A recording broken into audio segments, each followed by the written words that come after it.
All right, thank you, Madam Clerk. Good afternoon, members of council, members of staff, members of the public. Council is meeting here on Monday, April the 29th, 2024. Council did meet for a brief in-camera session, and we have returned to commence with the rest of our meeting. At this time, I'll start off with the land acknowledgement. I'd like to begin our meeting by recognizing the First Nations, Métis, and Inuit peoples of Canada as traditional stewards and caretakers of the land. We acknowledge that Clearview Township is located within the boundaries of Treaty 18, the traditional lands of the Anishinaabe, Haudenosaunee, the Tiahuanacoa, the Wendat, and is the home to many First Nations, Métis, and Inuit peoples as part of an intricate nationhood that reaches across Turtle Island. At this time of truth and reconciliation, we welcome the opportunity to work together towards new understandings and new relationships and ask the Creator for guidance in all that we do. As always, as the Mayor of the Township of Clearview, it's my honor and privilege to say the land acknowledgement for our community. Council, as I said, we did already look at our agenda through to item number 1, so we're going to be at item number 2 now, which is our approval of the agenda. I'll read the recommendation and look for a mover and seconder. Recommendation, be it resolved, Council of the Township of Clearview hereby approve the agenda dated April the 29th, 2024. Mover and seconder, please. Mr. Walker, Mr. Beelan, thank you so much. Any questions? Seeing none, all in favor? And that carries unanimous. For the interest of the public, Councillor Deneen sends her regrets tonight. She is away on vacation with her family at a family wedding. So we wish them all the best in their family and hope that they have a wonderful time. She did say that she would be back, though, to join us in other future meetings in the coming weeks.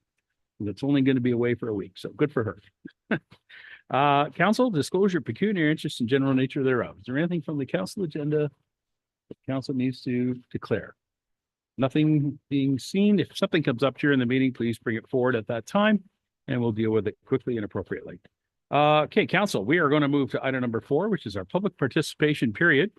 And since we do have members of the public here, I'll read the acknowledgement. Please be advised that comments and views expressed under public participation period are not the views of the Township of Clearview, council, or the administration.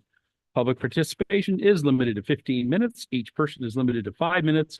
Questions or comments are to be directed to the mayor, and questions shall not refer to the personnel matters, litigation, or potential litigation, or planning matters that have already had a public meeting or any item considered confidential. And as always, please remember to share the time with your fellow citizens. At this time, I'll open the floor. Is there any questions from members of the public? Any questions from members of the public? Going once? Okay. There are no questions from the floor. I'll look to the deputy clerk. Were there any electronic submissions this month or this week? All right, nothing received. All right, so we'll close public participation period at this time. Item 5 is our deputations and presentations. I think we have none. However, we do have a public meeting. Council, we're going to go to item 6.1, public meeting. It's a presentation by Daryl Abbs, Watson and Associates. This is the 2024 Development Charges Public Meeting. Daryl's here in the audience. I'm going to welcome Daryl, and you can make yourself comfortable at the podium for a moment. And now I'm going to read the procedure for us to move into public meeting. This is now going to move into public meeting. We will now initiate the public meeting portion of tonight's agenda. This public meeting is being held in accordance with Section 12 of the Development Charges Act 1997 as amended to present and obtain public input on the municipality's proposed development charges bylaw and underlying background study. As identified in the notice of the public meeting, please be advised that your written and oral comments will form part of the public record. Your communication and any personal information therein will be made available to the public. The following public meeting will involve a brief presentation by the township's consultant, Watson and Associates Economists Limited, including a brief explanation of any written comments received, a period for public consultation and comments or questions, and an opportunity for questions by council. I'd like to introduce you to Daryl Abbs, who's now approached the podium. He's from Watson and Associates Economists, and he will make a presentation on the Development Charges Update Study. Welcome. Nice to see you, Daryl. Thank you very much, Mr. Mayor. Nice to be here, and thank you to council for having me here this evening. So as the mayor has mentioned, I will be giving a brief presentation as part of the formal public meeting process. If we go to the next slide, please. So as part of the development charge background study process, we've released the background study to the public, and as part of the public process, we allow for the public to make any comments and allow council to ask any questions at this mandatory meeting. And so we'll start off with a little bit about the meeting. We'll talk about the study process we've undertaken to date and the timelines we're seeking for which to pass the bylaw.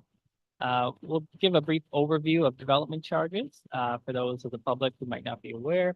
We'll provide a presentation of the proposed policies and charges that we've put together as part of the background study. Happy to hear from any questions from council, and then happy to hear from any questions from the public, and then we can formally conclude the public meeting. Next slide, please. So as I mentioned, this is a mandatory requirement of the Development Charges Act that we do hold this public meeting. And it is really to provide an overview of the background study information that we prepared. I'm not sure if you've read it front to back, but the background study is a few hundred pages. And so it's nice to have this public meeting presentation to summarize the details of that study. As part of the process, we need to have a background study released on the municipality's website at least 60 days prior to passing the bylaw. And I'll show you in a moment how we've met that legal requirement. Next slide, please. And so we started this process back in July of last year, working with township staff, and I want to thank them for their hard work in helping us put this together. On March 20th, we had a council workshop and presented the preliminary analysis to council. Since that presentation, there has been a proposed legislation change to the Development Charges Act, so I will touch on that as I go through this presentation. So we've released the background study for the public on March 26th, and then we're holding this public meeting this evening, and then we're hoping to pass the bylaw on May 27th, meeting that requirement for that 60-day circulation period. Next slide, please. And so development charges are a revenue tool that municipalities use to recover the capital costs associated with development in the municipality. And so we have residential growth, we have new homes being built, we have non-residential growth, we have new businesses being built. And as a result of these new homes and businesses, these new people, these new employees, the municipality needs to invest in infrastructure. So we need to build and expand the roadways, intersection improvements. Perhaps we need to expand the water or wastewater capacity to accommodate this new development.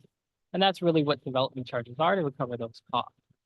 And so they're in addition to what a developer would normally construct as part of their subdivision. So if you take a typical subdivision, inside you have the internal roadways, the developer typically pays for those. They pay for the water, wastewater mains under those roadways, the sidewalks, the streetlights in that subdivision.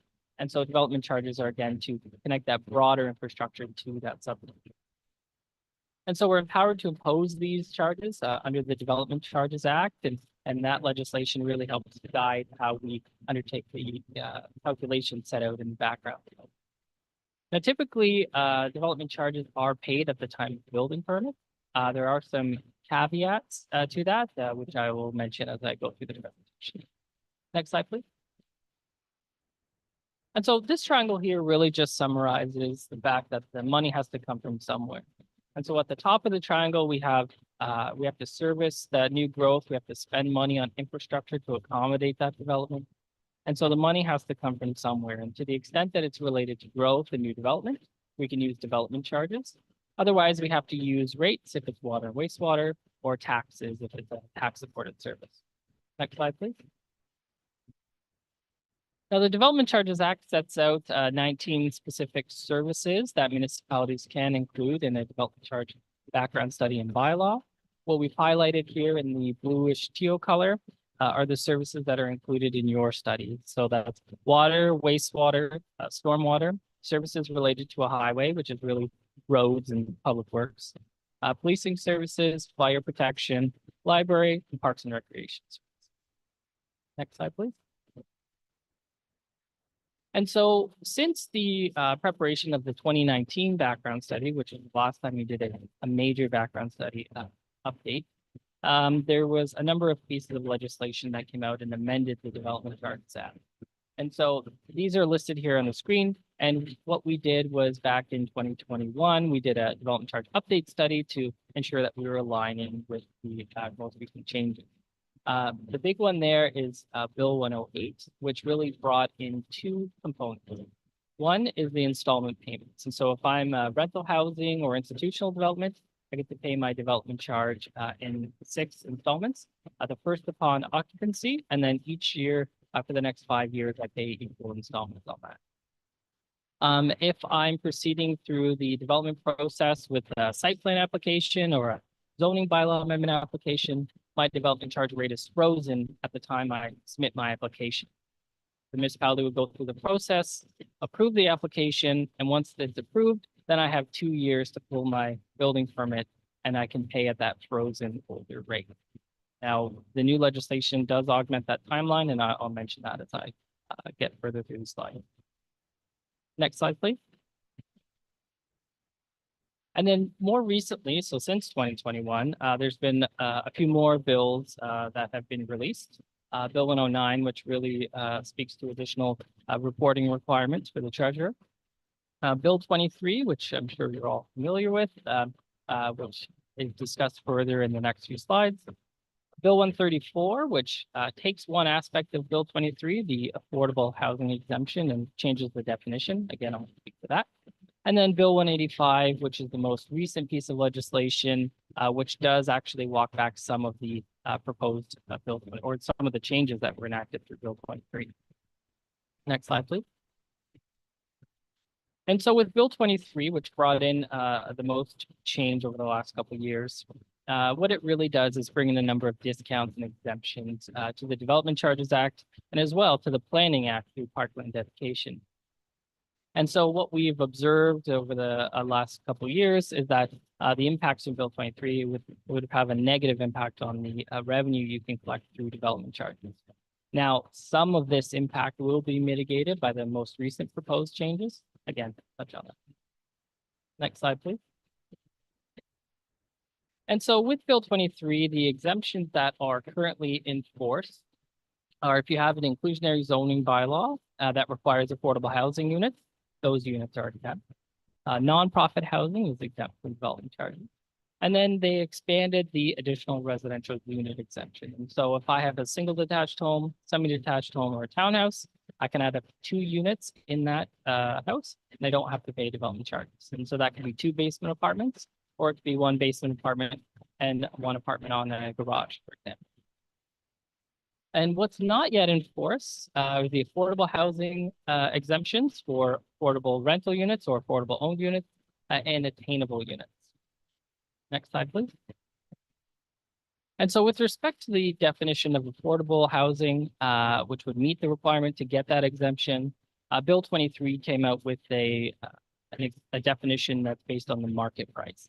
And so what the province heard from municipalities was that they don't really define affordable based on the market. They define affordability generally based on incomes. And so they came up with a new definition under Bill 134, which really speaks to spending at least 30% or less of your income on the rental price of a house or the own price of the unit. And so with that applies to the rental or the own. And what they do is they look at the average, what they use is the 60th percentile incomes to determine what that average level is. Now, there are some implementation challenges with this, and I know I previously brought this up at the council workshop, but some of the challenges that we've observed and heard municipalities speak to is who do we enter into an agreement with? And so one of the challenges is we have to ensure that these remain affordable for the next 25 years. And so the development charges legislation says that we have to enter into an agreement to ensure that that's the case. The question is, who do we enter into the agreement with? Is it the developer? Is it the builder? Is it the owner? Unfortunately, it's not clear. However, we're hoping to get guidance in the next month or so because the province has announced that they are implementing that affordable housing exemption starting on June 1st is their proposal. And so as we work with municipalities and we're working with the Municipal Finance Officers Association of Ontario to try to assist municipalities in understanding how we can actually action this exemption. Next slide, please.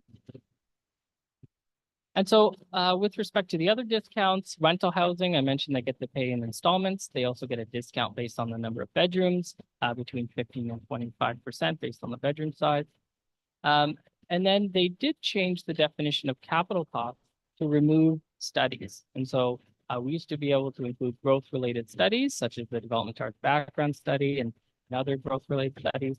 Unfortunately, with Bill 23, that was removed. I think what the province heard from municipalities and others is that that is a significant cost. It is related to new development. And so they are looking through Bill 105 to put studies back into the definition of capital costs, meaning under a subsequent update, we can include growth studies again. However, they are not included in the analysis that's presented before you. With respect to the mandatory phase-in, again, this is something that the province heard a lot about. And so what Bill 23 brought in was that we had to phase in the charge. So whatever we calculated on day one, we could only impose 80% of that amount. Then for the first year, we could impose that 80%. Second year, 85%, 5% incrementally up until we hit 100 after 5 years. Again, speaking with municipalities, working with municipalities, what we observed was that would be about a 10% revenue reduction for municipalities overall, and it would hinder your ability to fund water and wastewater infrastructure, which really is required to support development. And so I think the province hearing that, they proposed to remove the phase-in completely from the legislation. As well, there was some requirement to undertake a historical level of service analysis. This is included in Appendix B to your background study. We used to look out historically over 10 years. Now we have to look 50. There are some additional administrative requirements for municipalities to consider. There's a maximum interest rate we can impose on those site plans or zoning bylaw amendment applications where we freeze those rates or the installment payments. There's a requirement to allocate money that's in the reserve fund for water, wastewater, and roads-related services. We have to allocate at least 60% of those balances to projects. We don't have to spend the money, but we have to allocate that. So I believe that through the budget process or through the annual treasury statement reporting requirements, that can be achieved. And then lastly, the development charges bylaw used to have a life of 5 years. Now it can last up to 10 years. Next slide, please. And so I touched on a couple of these changes for Bill 185. This proposed legislation was released on April 10th. In terms of a status, the bill is at standing committee, and they are looking to have delegations to appear before them on May 15th. And so subsequent to that, which I would assume would probably pretty shortly thereafter, we would see the legislation going back to the House for final reading. And so I mentioned there's a removal of the phase-in. So that's something that we see as a positive for municipalities. Again, they're adding back in study. And then I mentioned there's that rate freeze for those certain types of applications where they had 2 years to pull their building permits. The province is looking to reduce that to a year and a half, so 18 months. And then one of the things that I think is very interesting that I think is very helpful for municipalities is introducing this ability to do minor amendments. And so for those changes, they've identified the phase-in and adding back studies. What they're allowing municipalities to do is minor amendments. So if we pass the bylaw before they pass their legislation, what this means is we can update the study and the bylaw to match or align with the legislation without having to go through the whole process, undertake an update study, do the public meeting, potentially be appealed at the OLT. None of that would apply. And we would just be able to pass a bylaw amending the development charges bylaw so that you can align with the legislation. And then lastly, they are modernizing a notice requirements. So if the municipality doesn't have a newspaper of record, because the legislation still speaks to having to provide notice in a newspaper. If you do not have a newspaper in your municipality, then you are allowed to provide notice on the website. And then lastly, I mentioned, and it's not in the bill, it's just something separate that the province noted at the same time, that affordable unit exemption, they're looking to enforce that on June 1st. Next slide. Okay, that was a lot of legislative changes. The province has been busy making some changes, so I just have to make sure we lay all that out for you and for the public. Now, with respect to the development charge calculation, there's something like 70 clauses and years of OLT, OMB case hearings, which really guide how we undertake these calculations. But to simplify it, the first thing we need to do is identify the amount, type, and location of growth and development in a municipality. Then from there, we need to identify the servicing needs to accommodate that development. And so if we have 1,000 new people, and for every 1,000 new people, we need 7 acres of parkland, and we know we've identified that servicing need. Then we need to identify the specific capital cost to meet that need to service that new development. And so specifically, if we know we need 7 acres of parkland, we might identify the parkland, identify the amenities that are going to go on that parkland, and include those specific costs in the background study. Once we identify all those costs, and all those costs are laid out in Chapter 5 of the background study, we need to make a series of deductions. And so if we're going to receive any grants, subsidies, or other contributions, we need to remove that. Any amount that benefits the existing community. And so the easiest example is a facility. If I knock down 1,000 square foot facility and put up a 2,000 square foot facility, I can only include 50% of the cost in the development charge calculation, because that first 50% benefits the existing community. We're just replacing what was there already. Any amounts that are in excess of the historical service level calculation we have to do. And then we always take off any balances that are in the DC reserve. From there, we have the net cost that's associated with growth or new development.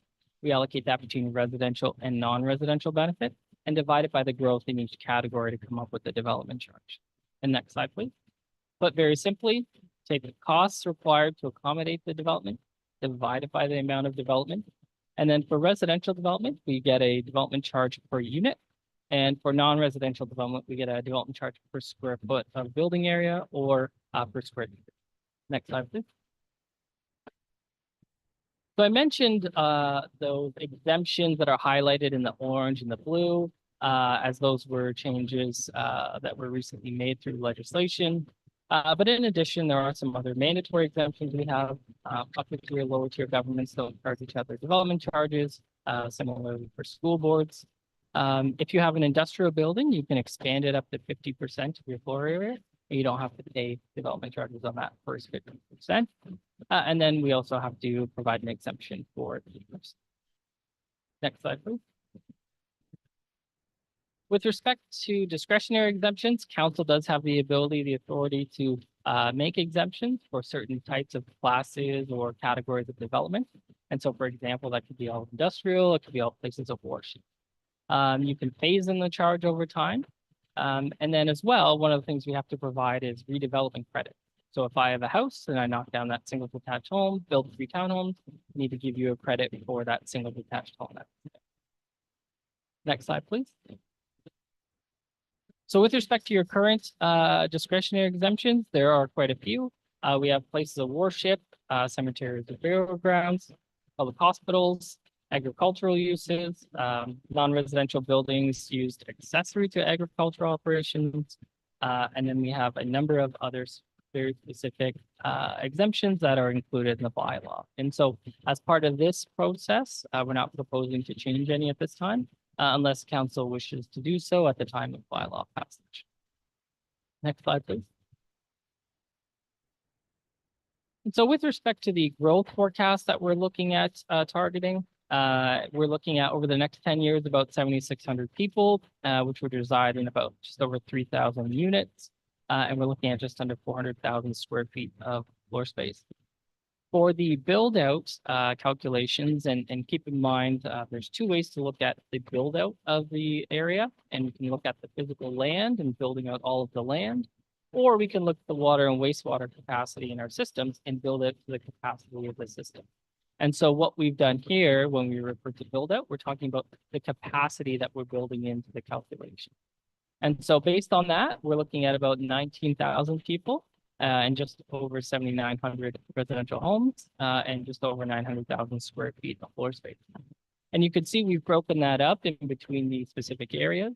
And so in the Stainer community, we're looking at about 11,000 people, in Fremore, about just over 3,000 people, and in New Lowell, just over 2,900. Next slide, please.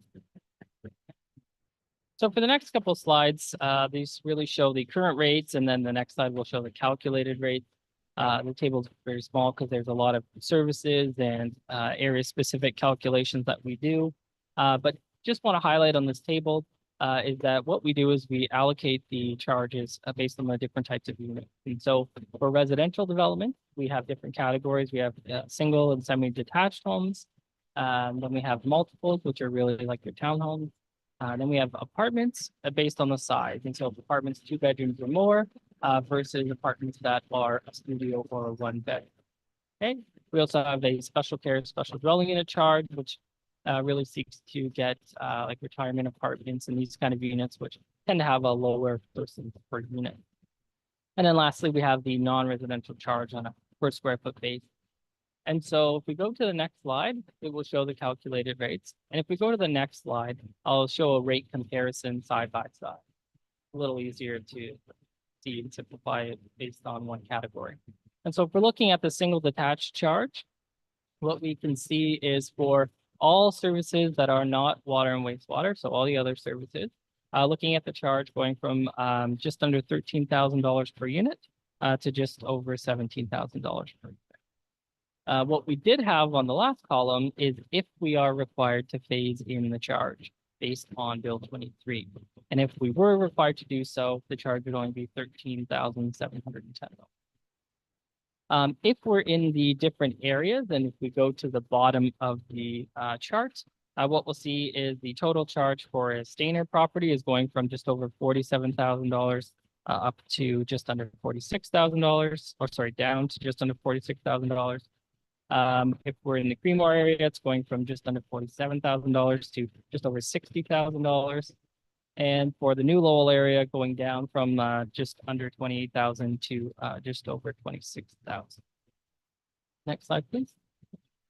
Similarly, on the non-residential side of things, if we're looking at the bottom of the table, the Stainer full services charge, that all services plus water and wastewater, going from just under $19 per square foot to just to about $22.68 per square foot.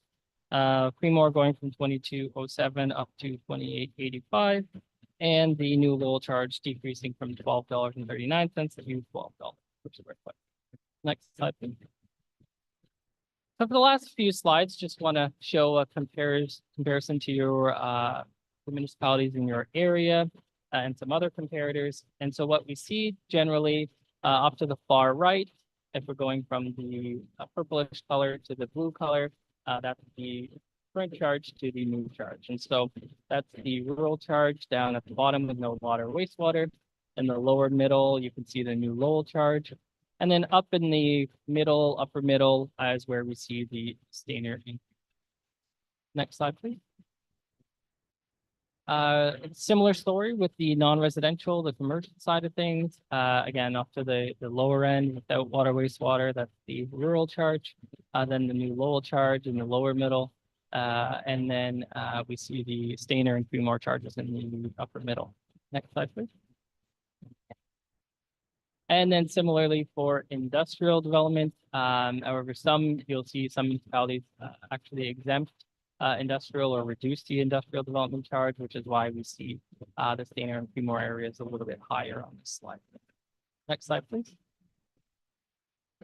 So with respect to next steps, what we're going to do after this formal public meeting is bring the bylaw back to council on May 27th.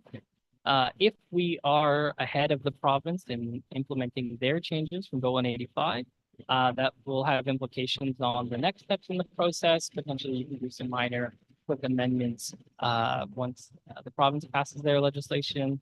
Alternatively, if they pass theirs before you, then more detailed amendments would be required to update the bylaw.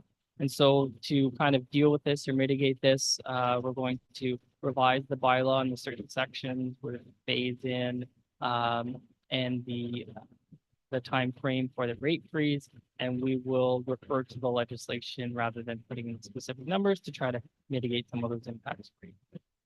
Next slide, please. And that concludes my presentation. Happy to answer any questions. Thank you. All right. Thank you very much, Daryl. Very comprehensive report and good information that you've provided. So at this time, we will, you'll have to share the podium, by the way. If members of the public wish to come, so we would like to, you come forward to the mic. Does anyone in the audience wish to make a comment, ask a question, or address council with respect to the presentation? Questions may be directed or responded to by the presenter or the staff, and it should be addressed through the chair. And looking for any members from the public to share the microphone with Daryl. Anybody from the public like to come forward? I'll call for the second time. Any members of the public? And I'll call for the third time. No members of the public. Okay. Thank you. Does any member of council wish to make a comment or ask a question to staff or the presenter? Member of council, your opportunity. Yes, Ben Stavern, looking for others. Okay, go ahead. Daryl, thank you for your presentation. I'm always interested in comparables with other communities to make sure they're in line. And of course, the exempted or the Barrie and Aurelia neighbors, not part of Simcoe County, so we really can't have fair comparison there.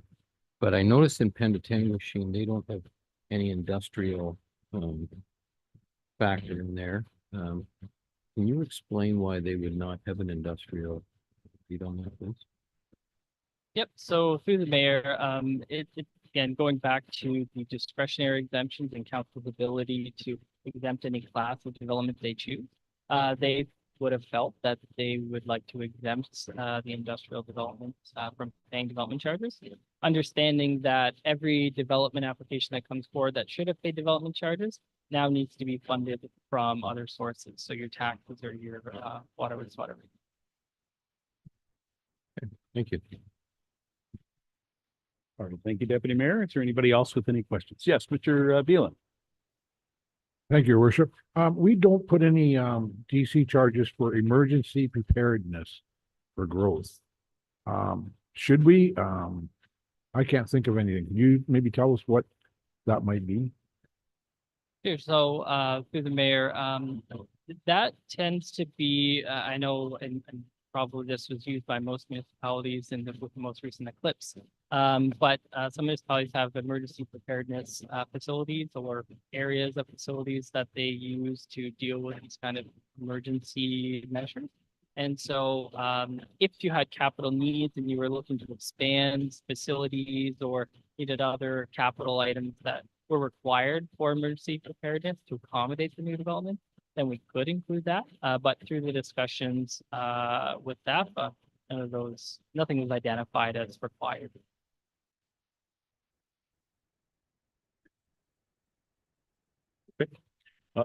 Any other members of council? Any questions to the staff or the presenter?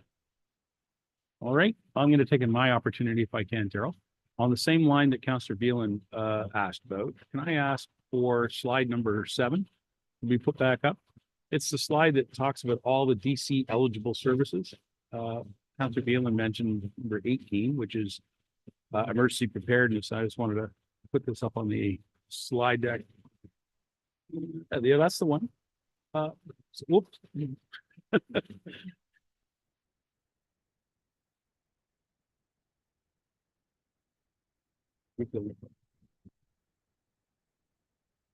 That's the one right there. So Daryl, if you could explain to council and the public, these are as I understand it, the eligible services, correct? So our municipality can only charge for DC services the services that we have. Is that effectively the answer? How do we change them? How do we add some of those services in there? Like a good question from the councilor. Yep, so that's a great question. I think, if there are other services or other components that you feel that should be added, as long as the municipality is expending capital costs for that service, it could be included. So even though it might not be a service that you provide, for example, you're paying towards the capital cost towards that service, you could still include it. But typically these other services here, let's say, for example, ambulance might be charged at the county level, public health services at the county level. But if there is other capital needs that fall into these categories of services, then we can include them in future updates. Okay.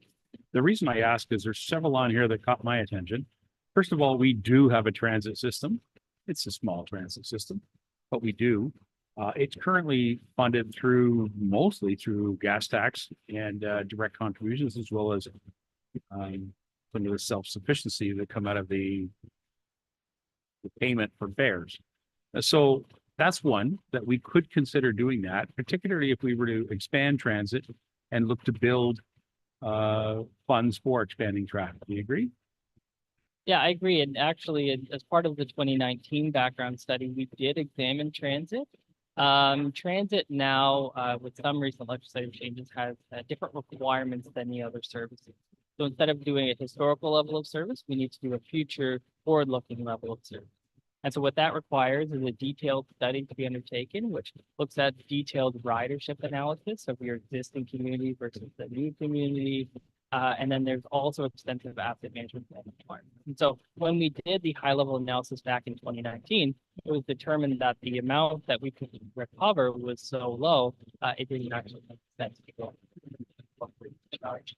And so, you know, as part of that analysis, we continued with that trend and we haven't updated, but definitely as part of another update or a subsequent review, we can do a high level analysis to consider if it makes sense to include transit. I'd just like to point out that that's exactly why DC charges are important, because as the community grows, we're going to need these services into the future. So we have a transit system and we're not currently charging through DC recoveries to fund it, because we're very grateful to receive those funds through the provincial and federal services that provide through the gas tax. Okay, I get it. The last part of that I'd like to point out, if I may, is that we already pay a lot of services through our contribution to the county for long-term care facility, ambulance, you know, child and early care services, waste diversion. These things are already being funded by us as we collect that tax and pass it on to the county. The county has a whole system of DC charges as well. And so developers will see some funds that they're going to need to, or anybody who takes a building permit will be required to pay some of those DC funds already. Is that right? That's correct. Okay. Can I go to another topic? I'm going to stick to my questions first. I'll get right back to you. This one's a little bigger. If I could ask Krista to go to slide 1920, one of those. They're the charts that had to do with how we fund everything. It's that. Anyway, any one of those on. My question to you, Daryl, is this. This chart and subsequent charts like this demonstrate that Stayner, New Lowell, and Creemore are the development areas that we are collecting funds based on the fundamental thing about wastewater servicing and water servicing. And yet the village of Nottawa does have a water service. It's a small service today. And there have been some building permits issued within that water service. And I think that we need to note that we should be collecting for that small area, much like my comment about the transit system, that we should be collecting in those areas. Given the fact that that is about to expand and have significant expansion, and we're going to have significant, capital costs, they're going to be involved from a municipal tax point of view. So can I just get your update on how Nottawa is looked at when it comes to the DC study, which includes the water, wastewater are the two that come to my mind. So perhaps I'll start and then I may pass it over to staff to elaborate. Yeah.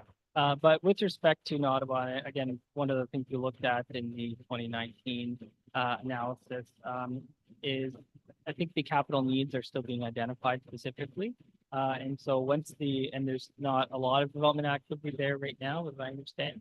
And so once the detailed capital needs are identified, and one of the challenges with the background study is all of this is subject to appeal at the OLT. And so we have to be able to substantiate the capital costs and the need for the development. And so as part of this, I know once the detailed analysis is undertaken and know what those capital costs are and what the development is, then an update to the background study can be undertaken before the significant development occurs to ensure that you're recovering those costs. Okay. Maybe it's your staff member. I'm not sure. Would that be through Dan or through the CAO, even the treasurer? Everyone sort of is impacted by this. We'll start with Dan, Public Works. Thank you, Your Worship. And I might just, it's a good precursor to Yes. a report that's later on in the agenda, but my knowledge of happenings previous was that those projects are developer driven. They weren't for a broader expansion of the municipal service or for the village, I guess. Similarly, the report that I have coming up later on, we'll touch on that as well. So I think until we, to Gerald's point, know sort of those servicing capacities and what can and can't happen in Ottawa, we wouldn't have a clear picture on what the DC would be for that. I agree with you. Yeah. Because I've known about this for a while, but I think it's important to keep bringing it up every time we talk about DCs. Any other staff would like to contribute to that discussion? Kelly? No, you're good. John? Thank you. Thank you, staff. Thank you, Daryl, very much for that. It is an important part that we need to keep identifying that this is one community. This council's mandate is to make it one community of Clearview Township. And it will be my great hope that one day this study will evolve to recognize us as Clearview instead of having 3 separate and perhaps 4 separate, actually a 5th being the rural districts. We need to have some clarity in here that we are one community instead of having 5 different sets of calculations that I'm sure you and your colleagues at Watson Associates are busy putting those charts together. So that's an objective for us. It would be a long-standing one, but let's put it on the dashboard. Okay. Thank you very much for your presentation. Mr. Deputy Mayor, did you have some other questions? Thank you. Daryl, I just want to hit you up a bit. You made a comment about if you can prove there's additional charge or different additional costs to the community under the exemptions. Example, on slide 10, you said additional residential unit exemptions for the 2nd and 3rd. Well, in our case, where we have to support, we're short of water and stuff, can they be charged for additional water sewer expansion if we're in a situation? So through the mayor, this is some of the challenges that we brought up to the province with these type of exemptions. They are mandatory under the legislation, and so we have to abide by them. We cannot impose a development charge on those types of units. But you're correct, they do need water servicing, they do need wastewater servicing, and it will take capacity to service them. But that now has to be funded by the municipality. So the only thing we can do when we're short this time is to deny an application or something like that. Well, through the mayor, I think in this is a common practice with the municipalities across the province. You're not required to build infrastructure. You can't be required to spend money if you don't have it. And so what happens is you allocate the capacity you have until you can afford to construct the next phase. Then development has to wait until you have the money to construct the next.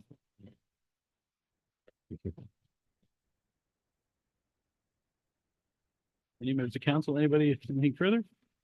All right, Daryl, thank you very much for being here. This concludes the public meeting with respect to municipalities proposed development charges, a bylaw and the underlying background study. We thank all those that provided comments and for their interest in this matter. So we'll close the public meeting. Daryl, I would encourage you to stay because I would hope that you would hear some of the comments in a report later on in our agenda. Thank you very much. Don't mean to make you stay, but please stay. All right, there are no other public meetings on this agenda, so we'll resume to our regular council meeting agenda. Okay, council, there is over here. And I think we just have to go to approval of the council meeting minutes. All right, council, there was a couple of emergency meetings we held.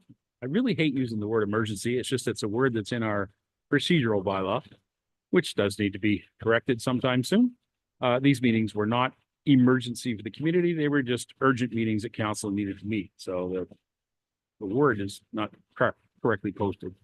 Be it resolved, the council of the township of Clearview hereby approve the minutes of the April 8th, 2024 council meeting, the April 8th, 2024 emergency council meeting, and the April 18th emergency council meeting as presented. Can I get a mover and second? Where are we? Mr. Broderick, thank you. Mr. MacArthur, thank you. Any questions on the meeting minutes? Seeing none, I'll call the motion. All in favor? Great, thank you. Business arising from the minutes, anything? Anybody get any business from the minutes? Seeing none, communications from the mayor, council did meet in closed session, so I do have a resolution, a couple things to say out of our closed session report. I do have a resolution here. I do want to speak first This is not a resolution because it's something that's coming up. We've already discussed it briefly. Council did have a discussion about Nottawa servicing. There's a companion report in the open session that's in regards to the Georgian communities. And council will be voting on that recommendation shortly. There's no separate recommendation come out of the council meeting in regards to that discussion. I do have this resolution though, and so I'll read it and I'll look for a mover and seconder. The Huronia West OPP Detachment Board Member Appointment. Recommendation be it resolved that Council of the Township of Clearview hereby appoint the following community representative to the Huronia West OPP Detachment Board. Mr. Bill Pluis, and that council direct staff to amend appointment bylaw 22-101, adding the Huronia West OPP Detachment Board Member appointments for Clearview only. Moved by Deputy Mayor, seconded by Mr. Broderick. Thank you. Any questions? Seeing none, I'll call a motion. All in favor? That carries unanimous. Congratulations, Bill. And our next item that came out of our closed session is in regard to the Climate Action Advisory Committee. There's a member appointment. The recommendation be it resolved that Council of the Township of Clearview hereby accept the resignation from Adam Manella as a member of the Climate Action Advisory Committee, and that council direct staff to amend appointment bylaw 22-101 to appoint Allison Fashni as a member of the Climate Action Advisory Committee. Can I ask Mr. Beelan and Mr. Walker? Good, thank you. Any questions on that? Seeing none, all in favor? That carries unanimous. Thank you so much.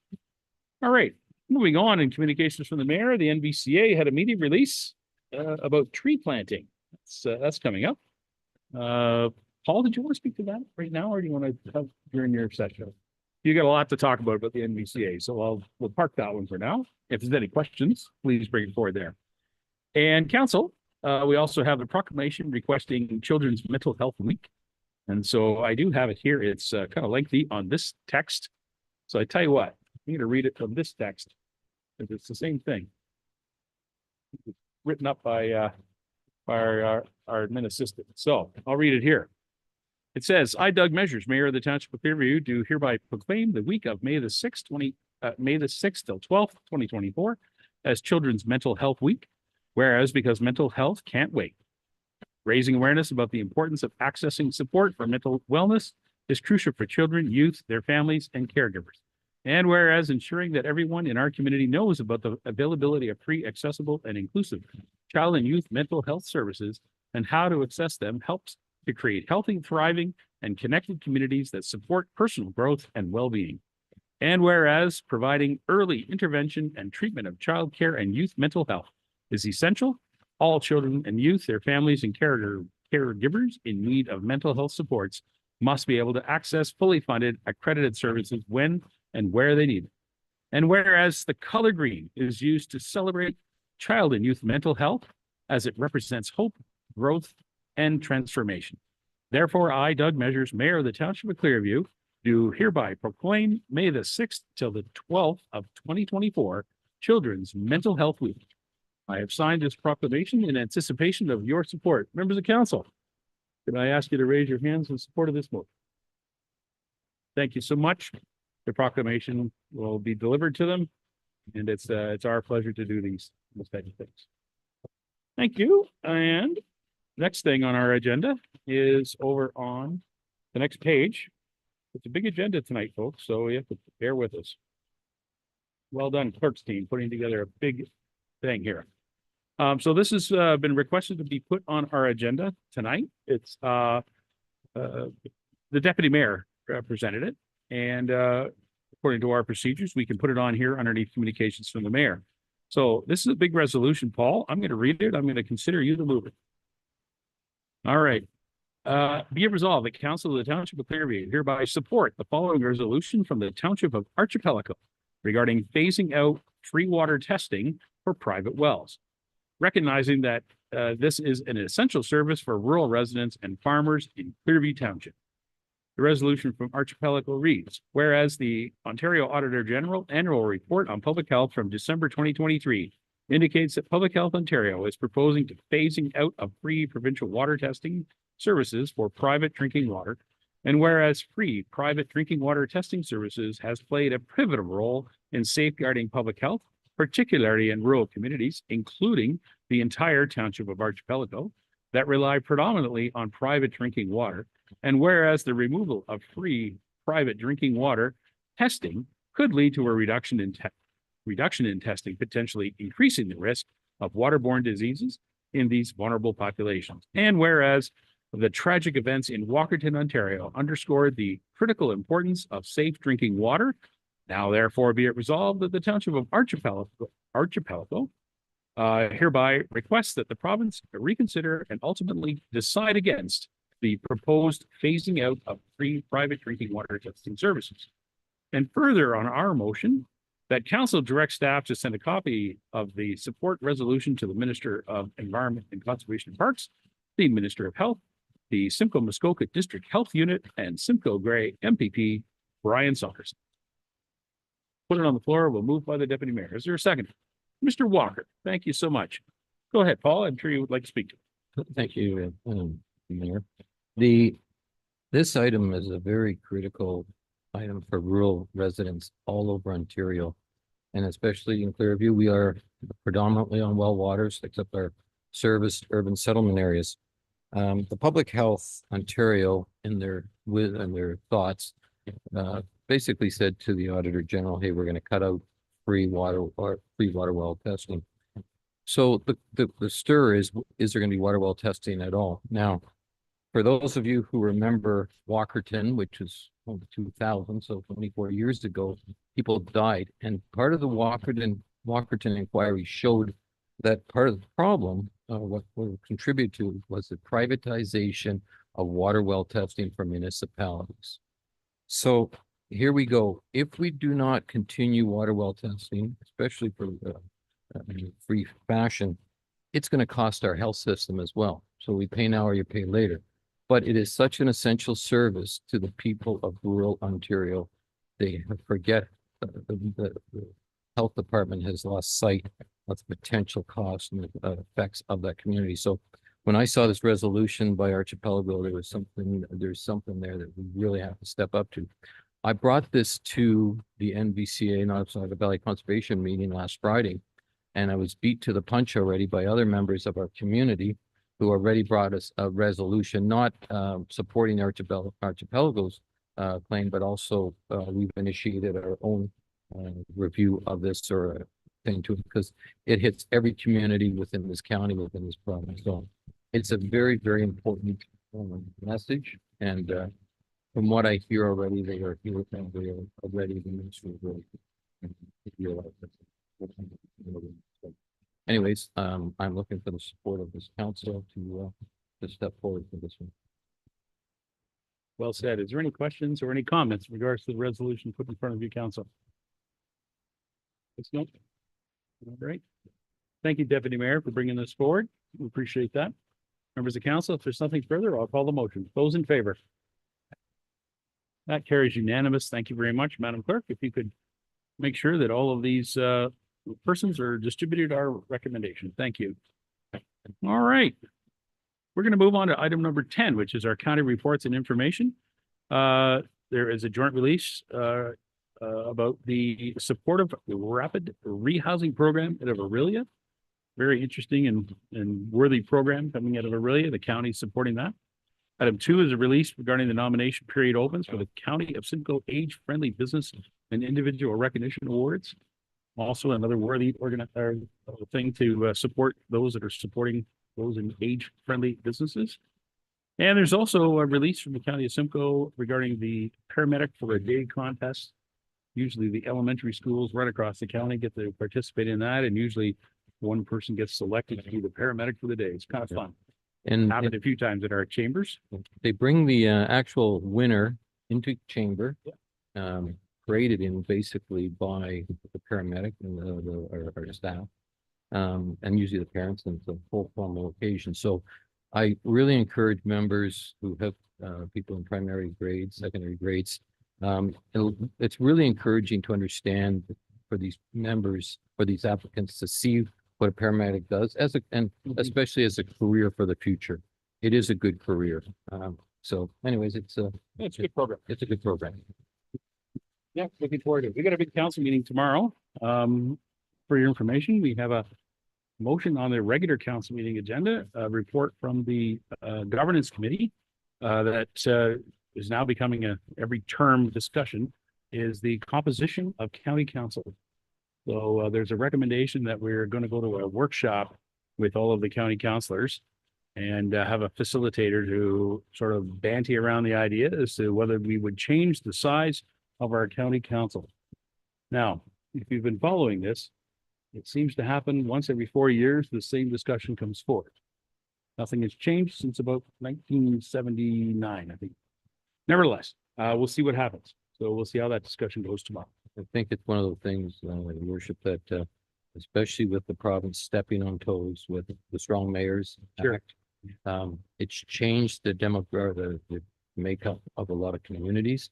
And a lot of communities within Simcoe County are teetering on being small city versus being a region or a municipality. So it is going to be interesting.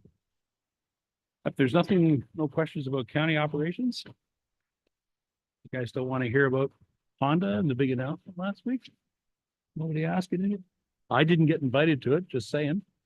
But congratulations to New Tecumseh and province and the federal government for, making this happen. And great thanks to Honda themselves, the company. They've made a significant investment in Simcoe County, so good for them. Yes, sir. Just one to add on to that. And when I speak, he speaks, just saying. Now we tagged in it. Simcoe County, for the residents of Clearview, they understand that Simcoe County contributed to this as well. Oh, sure. And those who don't realize it, we had to come to the table as well. And so thank you to the people of Simcoe County. Good. Yep, great. All right, council, this is our time for the board reports, and I think I'm starting over here with Councillor Walker tonight. Yes, thank you, Your Worship. Accessibility meeting was held on April the 9th. And all I'm going to say is stay tuned for the Accessibility Week, May 28th, June 3rd. There will be new banners going up across in Creemore and in Stayner. We will be at the market on June 6th in Stayner and June 8th in Creemore. And we will be distributing and initiating our sticker program in conjunction with the Clearview Fire Department. Stay tuned for an exciting unveiling of the sticker program for Clearview residents. On April the 16th, library board meeting, and highlights from that where the pilot project hours, we have not had nothing but extremely positive comments with the reworking of the hours in all of our libraries. And our Sunday opening in Stayner has been very busy. 40 to 50 patrons in a 4-hour span using the library on a Sunday. So it's working. And I think we'd be hard pressed to remove any of those hours down the road. This will be looked at by the board in June.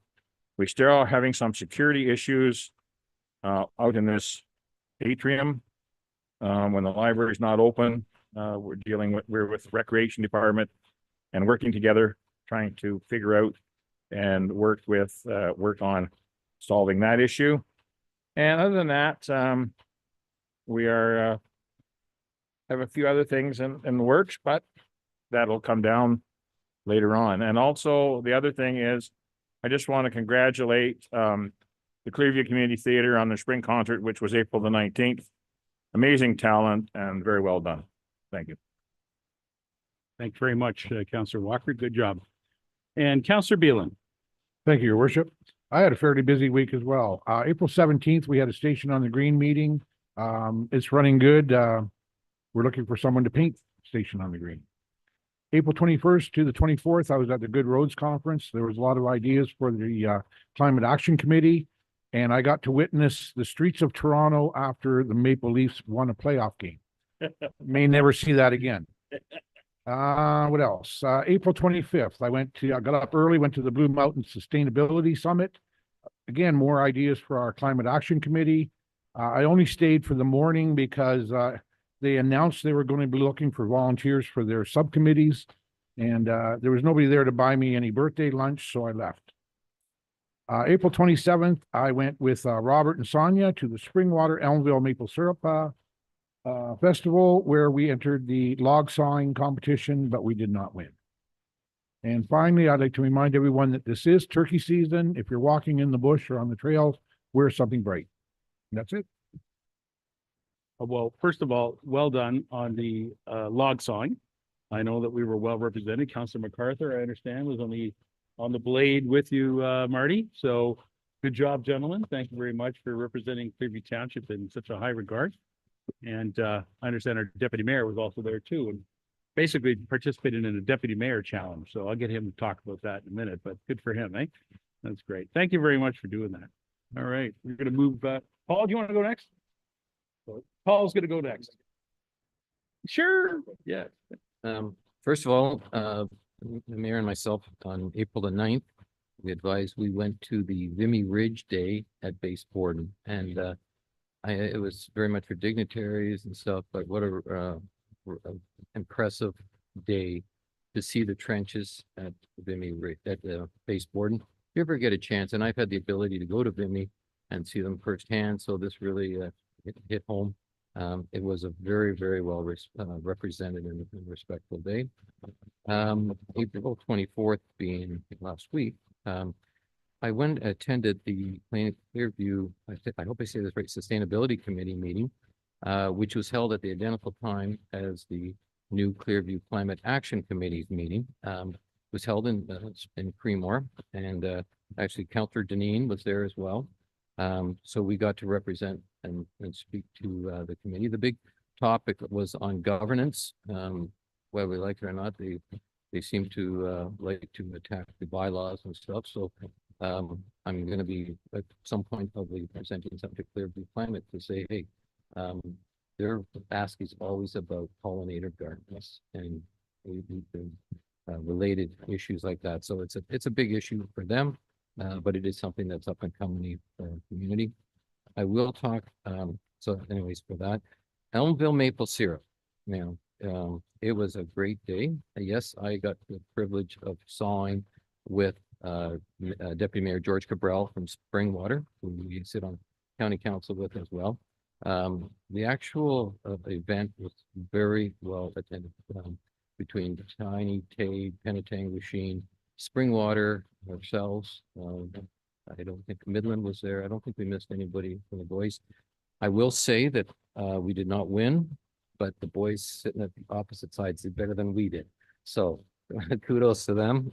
It was a very wet day, but if you ever get a chance, it was a lot of fun to be there. So we told Mayor Coughlin from Springwater that we would be looking to avenge our losses, and we will see what happens in the coming year.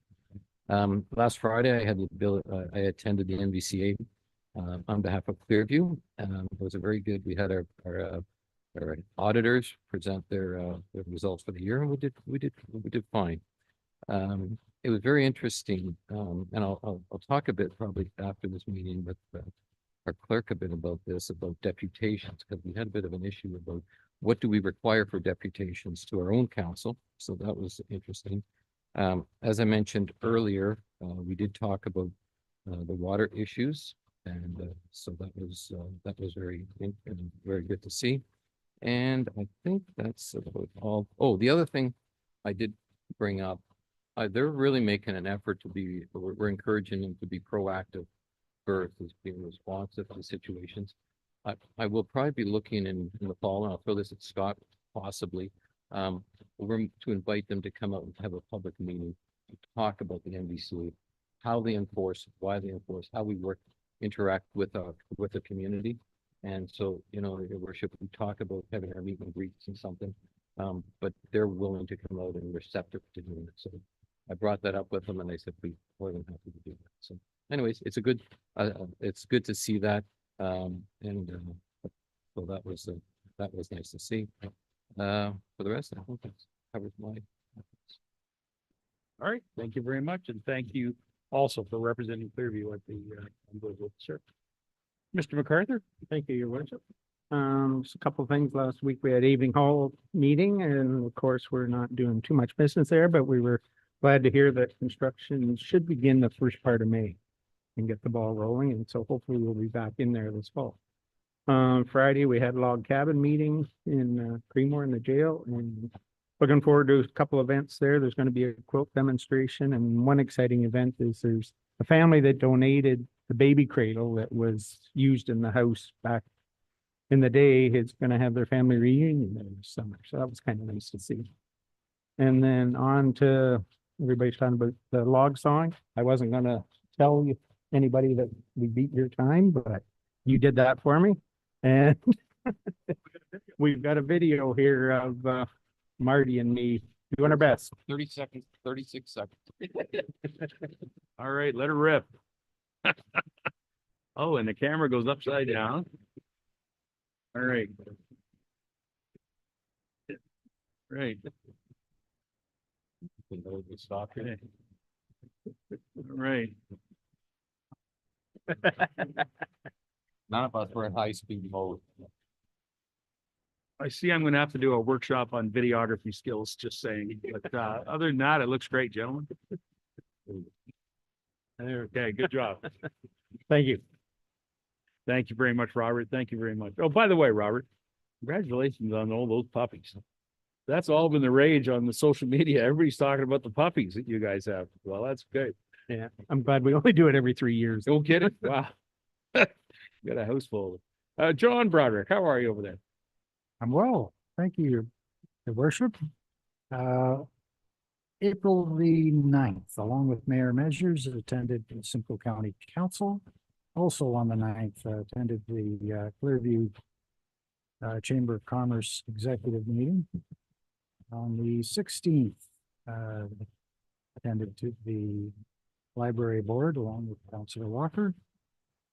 Also on the 16th, attended the Clearview Chamber of Commerce Chamber Talks featuring Rob Dell from Alta Vista, discussing chamber member health and insurance benefits. On the 18th, attended the closed session council meeting. Also on the 18th, attended the Chamber of Commerce Business After 5 meeting at Terra Hermosa in Creemore. It was an excellent evening of painting and a tour of the business, and some associates actively engaged that evening. On the 25th, met with our Director of Planning regarding a business on County Road 91 in Stainer.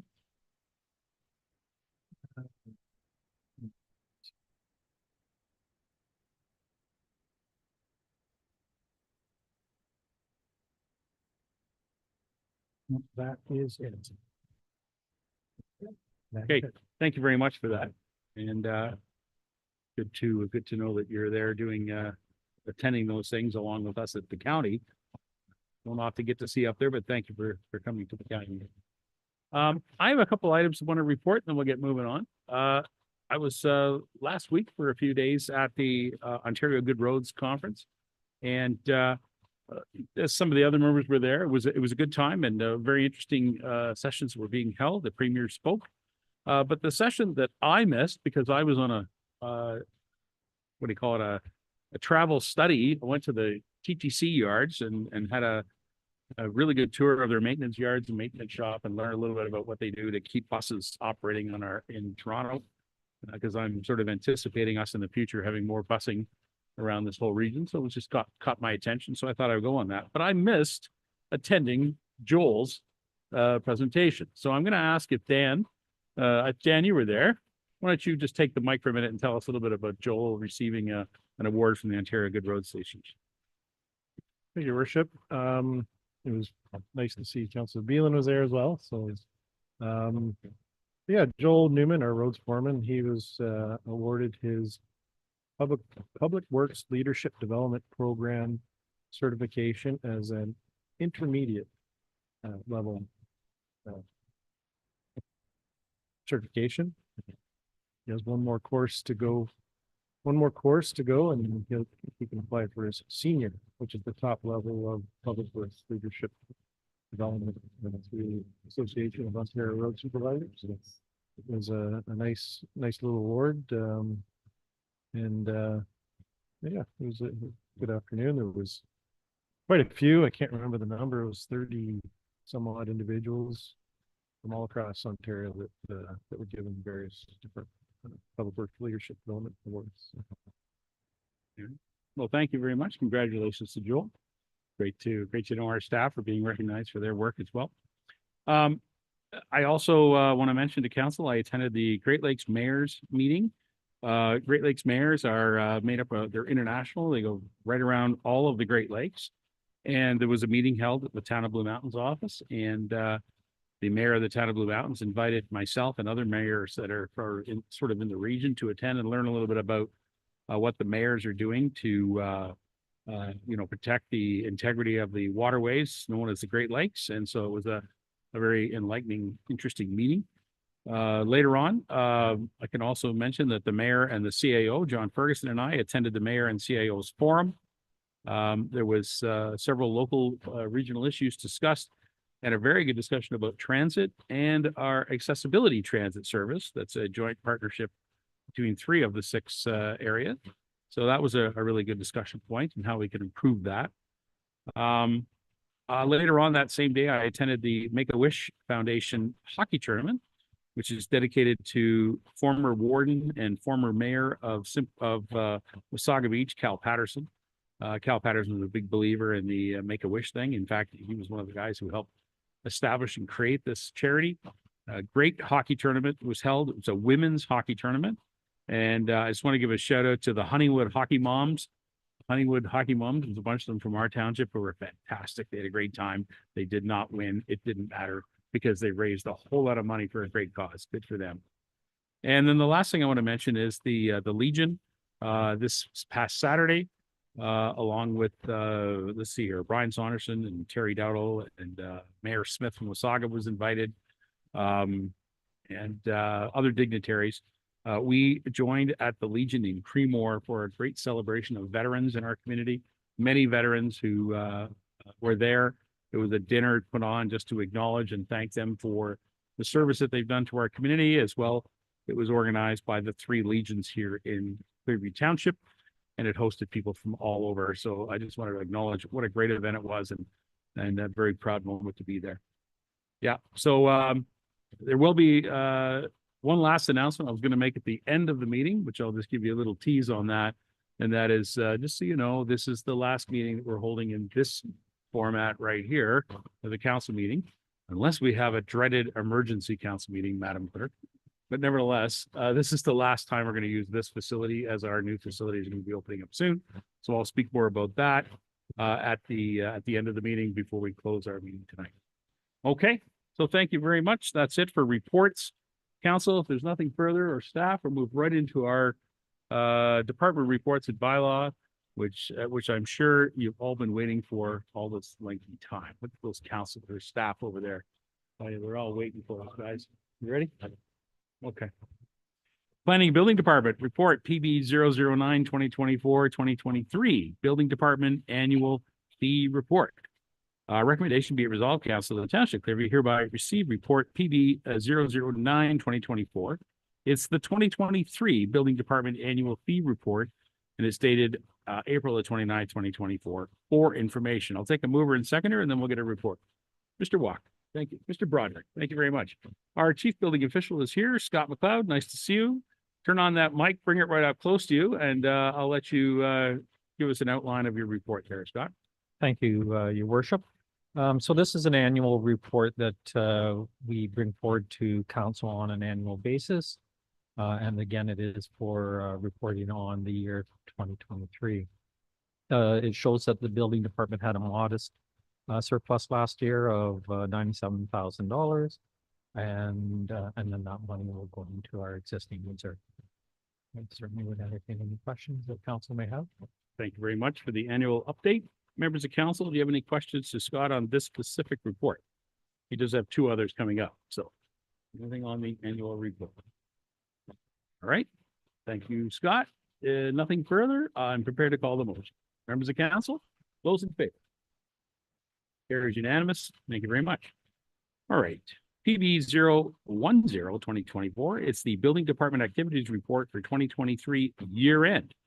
Recommendation be it resolved, the council of the township of Clearview hereby receive report PB 010-2024.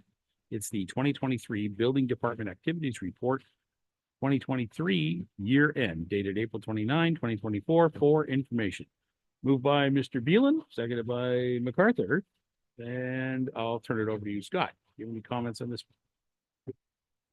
Thank you, Your Worship. Again, this report is just outlining the stats for the year of 2023.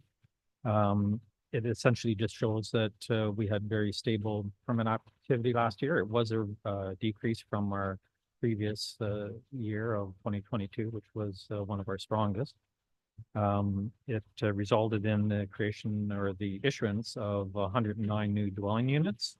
And again, the statistical information is attached with the report. And one of the things that we did complete last year was our second round of our septic reinspection program. And you may recall that the program was delayed because of COVID. But anyhow, that second round of the septic inspection program has been completed, and we're now prepping for the next round of the septic reinspection program. So certainly, again, if there's any questions from the council, I'm happy to entertain them. Great, thank you. Any members of council, any questions to Scott in regards to this report? Yes, Mr. McCarthy. More comment than anything. I think with the kind of leveling off of the numbers and with till our water situation gets resolved here in Stayner, we'll probably have to just keep things at status quo for a year or two until we see any kind of significant increase, I think, in these numbers. Good comment. Perhaps just get a reflection from Scott on that. Certainly 2023 was the year when we were dealt with a lot of the pressures in regards to building requests in Stayner and not having water capacity units to allocate. So did you and your department see that as a challenge? Thank you for the question, Your Worship. I wouldn't say that we've seen it as a challenge. You know, it was really just answering those inquiries when we had them. I think, you know, certainly it was disappointing for those that were reaching out to us in terms of building permits. More so with secondary units, accessories, that sort of thing, that there's so much information out there from the province in terms of the ability to have second and third units. And so there's a lot of confusion around that. So that part of it was somewhat of a challenge to bridge that gap of information. But no, it wasn't a problem for us by any means. Well, it has resulted in obviously less permits. The 109 permits that you seen last year were mostly projects that were already pre-allocated service allotments. So, yeah. Well, Scott, I can appreciate what you're saying from your position and staff. Obviously, we want to assist residents and those members who come to the counter to look for these permits to try to help them reach their goals. And as a community, we've been faced with that limitation on the number of units available. And so it's a challenge for you to meet that objective and help people. We have to give them the disappointing news that they can't. The other side of that, of course, is the secondary units, as you mentioned. Certainly, there's an awful lot of pressure from the province to have us actually do that when we don't have the units to support that. So continues to be a challenge, here in 2024 because we don't have that resolution yet to the water capacity issue. So nevertheless, you still had 397 permit works to do, which were everything from residential right through to decks and tents and pools and everything else. So certainly enough work. For sure, yes. Thank you.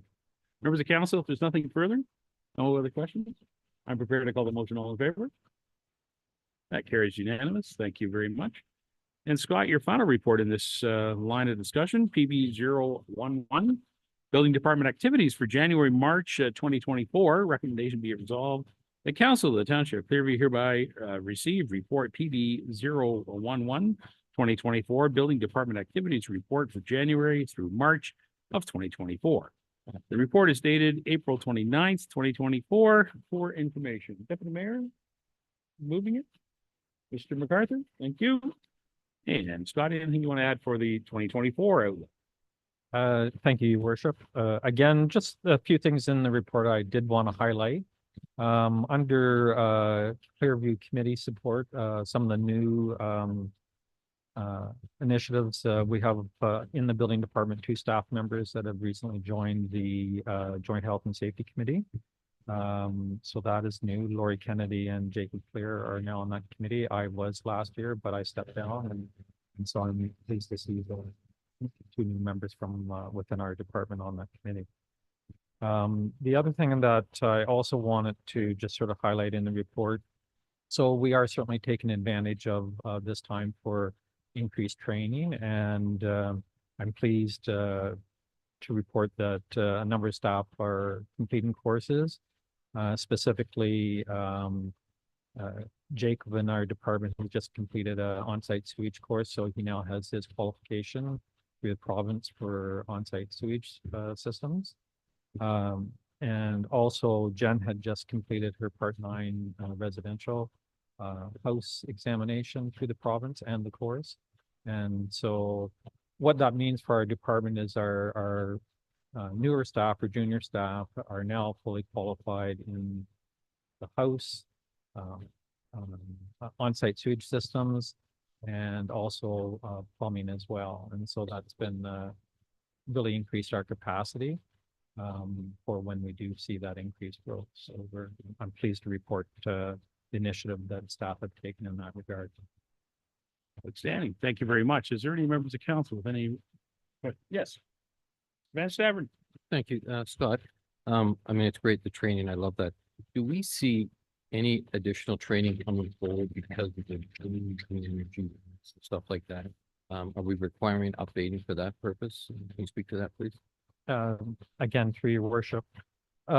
Yes, so with the next edition of the building code, I almost call it the National Building Code, but that's essentially what we're adopting here in Ontario with some minor specific Ontario exemptions.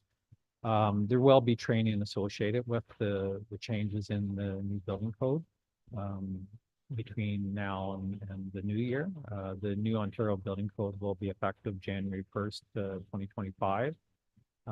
And so that information has just been released in terms of what some of the impacts of that are in the last week. So we've been busy attending education seminars through the province in terms of understanding at a high level what those changes are. And then certainly in the months that come, we'll understand exactly what those impacts are so that staff can be trained and so that we can share that information with the public as well. All right. Thank you very much for that. Any other questions from the members? All right. Seeing none, I'm prepared to call the motion. All those in favor? Also carried unanimous. Thank you so much. Thank you, Scott, for the work of the department and for you attending here to present. Thank you. See you. Nice to see you in person. You know, we see you on the screen a lot. But it's good to see you. Council, we're going to move over to our PD 012. This is in regard to the bricks, 121 Mary Street, which was coming along quite nicely. Nice facility. We hope to see that get open real soon for the residents that are moving in there. Council, I've got a long recommendation. I'm going to read it. I'll look for a mover and seconder. And I'm unsure as to who the staff person is, but it could be Roz. It could be Nick. Looks like Roz is waving at me. Nice to see you, Roz. How you doing? Okay. Let me read this first. Let's see if we get a mover and seconder. Recommendation. Be it resolved, the Council of the Township of Clearview hereby receive report PD 012-2024. It's the condominium exemption for the bricks at 121 Mary Street, Creamwood, dated April 29, 2024. Item 1. The council approves the condominium exemption application filed by the Bricks GP Inc. for registration of an apartment development consisting of 72 dwellings at 121 Mary Street, Creamore, as a standard condominium corporation pursuant to the Condominium Act 1998. And item 2, that the approval of the condominium exemption be signed by the mayor and clerk on the plan of condominium to be submitted for registration once the following conditions have been completed to the satisfaction of the Township of Clearview. Item A, a submission of a draft condominium declaration and description. B, a submission of a draft plan of condominium for signing and registration. Item C is a submission of an operations and maintenance manual as outlined in the O&M requirements for 2024. Item D, that the owners shall include in the description for the declaration that a 1.5 meter wide municipal boulevard and easement granted in favor of the Township of Clearview at the sole cost of the owner along the north side of the site where it abuts Elizabeth Street. And item 3, that the mayor and clerk be authorized to execute a certificate of exemption. Any other documents, plans, or agreements required for the approval of this exemption and the associated conditions. And item 4, that the lands continue to be developed and maintained consistent with the 2022 site plan approval and agreement applying to the lands. Okay, I'll need a mover and seconder to get this on the floor for discussion. Mr. Broderick, thank you. Anybody else? Mr. Beelan, thank you very much. All right, Rosalind Workman is our staff who's been working on this. Ros, will you take a few minutes and explain some of the details that I've read in this motion? Yes, thank you, Your Worship. Good evening, everyone.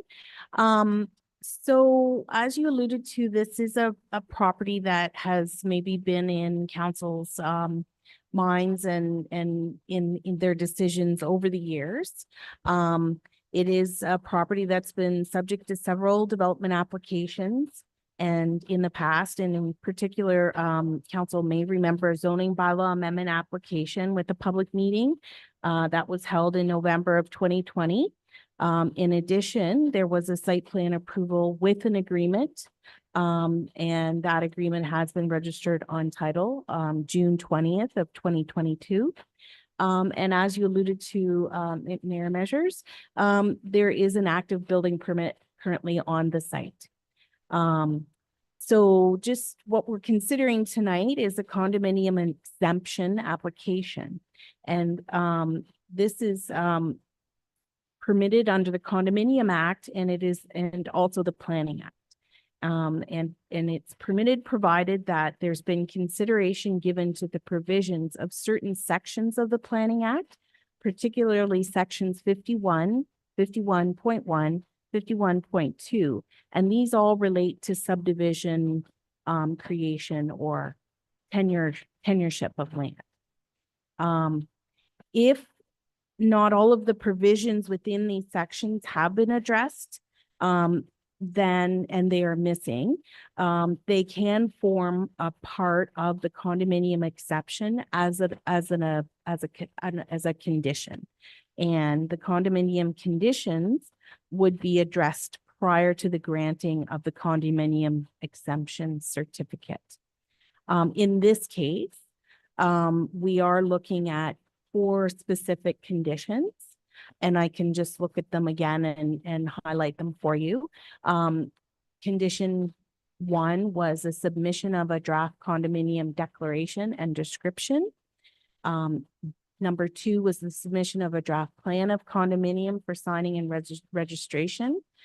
Number 3 was the submission of an operations and maintenance manual. Number 4 was that the owners shall include in the description of their declaration that a 0.5 meter wide municipal boulevard and easement be granted in favor of the Township of Clearview at the sole cost of the owner along the north side of where their lands abut Elizabeth Street. And that concludes my summary, but I'm happy to help either answer questions or provide more clarity. All right, thank you very much. Members of council, do you have any questions to Rosalind? Yes, I see. Go ahead, Deputy Mayor. So Rosalind, just to understand, I've never seen this before and I read the report. So what they're asking for, they're not going to register the condominium corp at this time, but at a later date they will be. Is that what the gist of this is? Actually, that is not the gist of it. So what's happening is we are looking at exempting the process of a condominium application. So because this owner and this development has actually gone through a public engagement process, they've made application, they've had their engineering submissions vetted through our public works and our other departments. The township is permitted to allow a developer to sort of jump through some of the processes that would normally come with a condominium application. And so what we're doing is actually allowing them to get to the finish line a lot faster by allowing them this condominium exemption, because we recognize that they've honored all of the things in the Planning Act and the Condominium Act. So this will be condominiums still. It will absolutely That's be a fine. condominium. It was great to me because I've never seen this before. And when they say exemption, I was reading what you required and it's like, okay, hold on, that sounds like a condominium. That's good. Okay. It will be a condominium. It'll be a standard condominium that will be registered. It's just, we're not holding it like a public meeting tonight to ask the public to come and talk about that. If you think about a plan of subdivision, for example, we would normally have a public process, have a notice, have submission requirements. And in this case, the owner and his consultants have gone through a lot of hoops already in terms of what we require under the Planning Act. So. Thank you. Good question, good clarity. Any other members? Oh, Mr. MacArthur, I see. Go ahead. Yeah, so I just want to clarify when it said that they need to have satisfied provisions, section 51, 51.1, 51.2. Have they all been considered, or is that some of this, the conditions that you put on? Correct. So that is exactly. So when staff did their review of the Planning Act provisions, we did note that there was a few items that potentially were not covered off in, say, the site plan application, or through the zoning amendment process. So in that case, we did require them as conditions. Any other members at this time? Any other members? Okay, I just want to get a little clarity on the property. I appreciate the ask for Elizabeth Street. I just was looking for some clarity on Edward Street. Is there any changes as a result of this condominium change to the Edward Street side of this development that you see in the future, Ross? I don't anticipate any changes to Edward Street.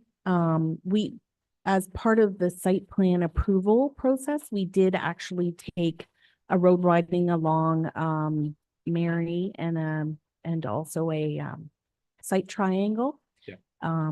But I don't anticipate any need along there. I don't know whether you recall, but there is one entrance along there, but it is an entrance that is it's only for emergency access.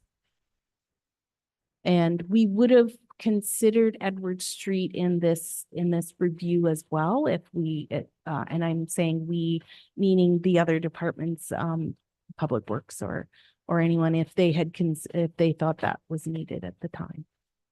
My concern is that thinking of the long game in Creemore, making sure that we have correct easement widths on Edward, like we're now addressing with Elizabeth. Considering the pipes that could be in the ground if some of those developments to the east along there move forward. Mr. Director of Public Works, you got any comment on that idea? Are we comfortable with the road easements that are there on Edward to make this work? I'm just thinking this is the time to do it because we're asking on Elizabeth right now. Yeah, thank you, Your Worship. So there is works happening as a result of this development on it, Edward Street right now, or shortly. And mainly to do with stormwater management or Yes. stormwater advance. So there's no widening required as far as the 20-meter road allowance. That's might change or more likely to change east of the East Creemore drain.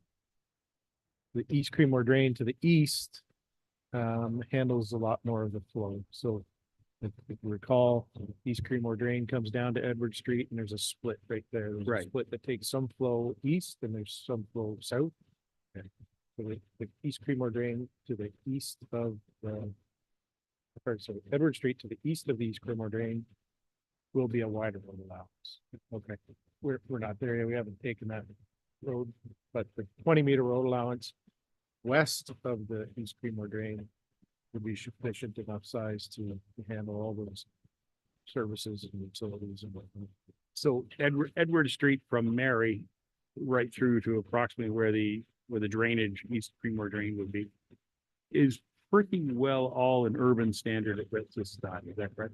I think there's a small portion there along by the automotive place that's not really up to urban standards, but I would suggest you, because of this project, everything along in front of this project would meet urban standards today.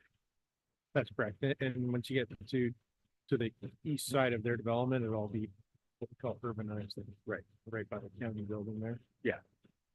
So going east from there, future may require. Okay.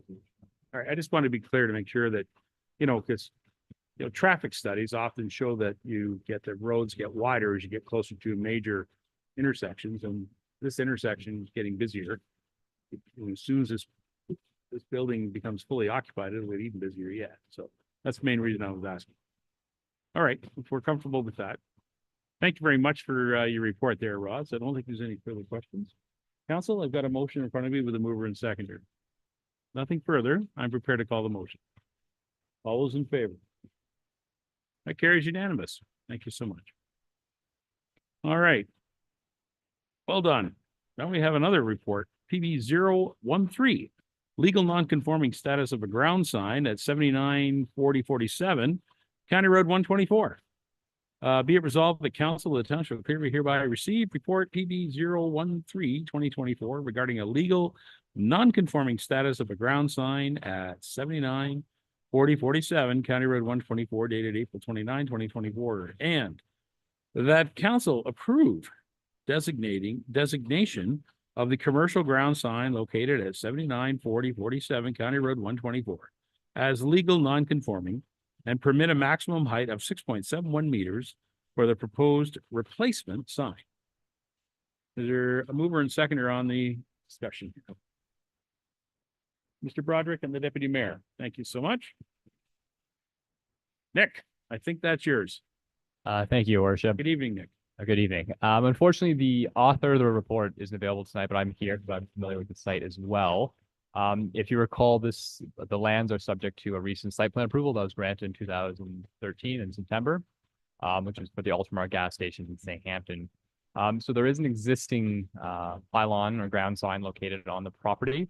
Through the site plan process, the location of the sign was identified. However, there was no intent, I believe, to reconstruct it. However, after the fact, they determined that due to the existing state of the sign, the structure, it needed to be replaced. And as such, you need to apply for a sign permit. And through that process, we determined that the replacement doesn't comply with our existing minimum requirement. And as such, staff requesting that council designate the existing commercial ground sign as legal non-conforming, as well as recognize the variance in height from 4.5 to 6.71 meters to allow the reconstruction of the existing sign on the property. Excellent. And I'm available to answer any questions. Okay, is there any other questions or any questions to this report? Yes, Deputy Mayor. Well, thank you, Nick. Not in regards to the sign, but when is the property going to be redeveloped? Have they indicated that? Through your worship, yeah, so as I indicated before, the subject did receive site plan approval in September 2023. They have cleared all conditions, with the exception of having the agreement registered on title. I understand that's currently with the applicant and their solicitor, with our solicitor and their financial institution to clear the final conditions for registration. It hasn't occurred yet. I know they are keen to move forward, but until that hurdle is cleared, it cannot be registered and building permit cannot be issued. But there's no timeline, but I can advise that they're actively working on it. Actively working on it, as are so many of our staff too. So that's great. Any other questions to Nick or any other staff in regards to this request? All right. I'll just ask a quick question to Nick or any of our staff. These legal non-conforming signs, I don't think we have a whole lot of them in our township. We did, we had a few right in Stainer and they've been sort of replaced over attrition and through wear and tear, and one of them fell down and wasn't replaced. So I can't think of any further ones that are around. Are we familiar with any that we know of? Nick, are you familiar with any of them? Nothing in particular, but typically when you think you've addressed them all, that's usually when the next one comes in to be addressed. So Yeah. nothing that I can think of off the top of the head. But we obviously will, as they come through, we'll obviously work forward to try and have them remediated best as possible. Okay.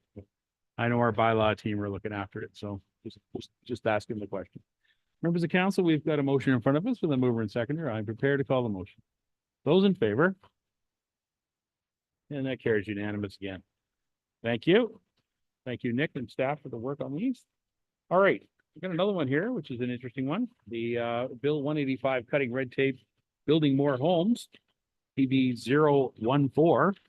Recommendation be it resolved that Council of the Township of Clearview hereby receive report PB 014-2024 regarding Bill 185, cutting red tape and building more homes Act 2024, dated April 29, 2024. And that item 1, council endorse planning and building services commentary contained within Appendix A of report PB 014-2024. Item 2, authorize planning and building services staff to submit the commentary contained within Appendix A of report PB 014-2024 to the Government of Ontario through the Environmental Registry of Ontario. And item 3, authorize staff to submit the existing CHIA order request for the Clearview Aviation Business Park to the Minister of Municipal Affairs under the revised framework introduced through Bill 185 and permit the continued processing and implementation of the existing and or revised CHIA order with the applicant and the ministry. Okay, a mover and seconder, please. Mr. Walker, thank you. And Mr. MacArthur, thank you so much. Who's got this? I do. Thank you, Nick, Worship. congratulations. I think these were written by mostly Amy, were they not? She's not here. Well, and in this case, it was a joint effort. You did a joint effort. Okay, fair enough. So yeah, as a brief overview, so on April 10th, 2024, the government introduced new legislation, which was Bill 185. So it's Cutting Red Tape to Build More Homes Act. And basically it proposes a various amounts of amendments to about 15 separate provincial acts, including the Municipal Act, Planning Act, as well as the Development Charges Act.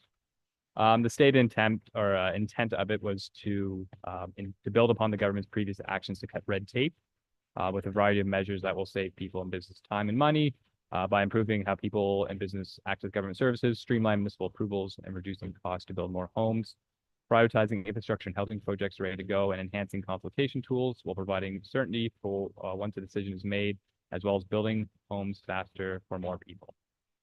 So staff, given the number of changes that had occurred, staff had provided a brief summary, kind of some of the highlighting, some of the key ones that do have some application to the township, as well as some of our initial commentary on it.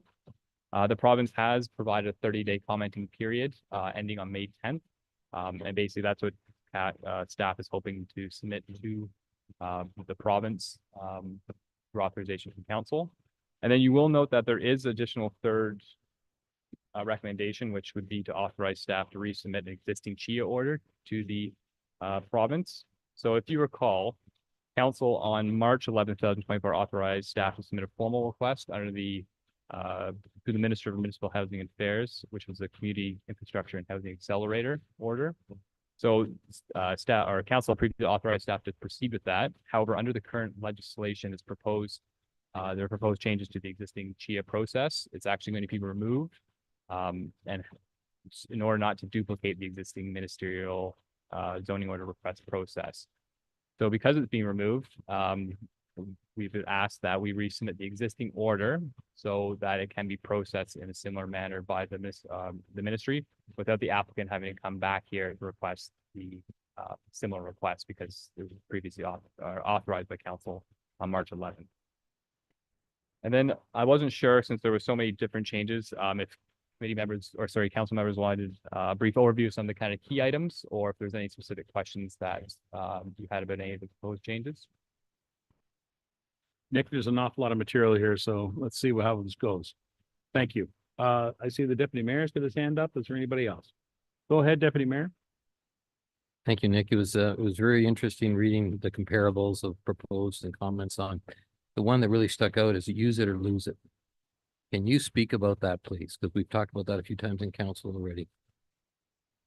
Through your worship. Yes, thank you. So yes, the new use it or lose it tool, if I can pull it up here. So there's a few different items that are attached to it. So it does introduce a new municipal servicing management tool, which basically authorizes municipalities to adopt a bylaw that enables staff how to formalize the allocation of capacity and services for municipal wastewater and sewer servicing.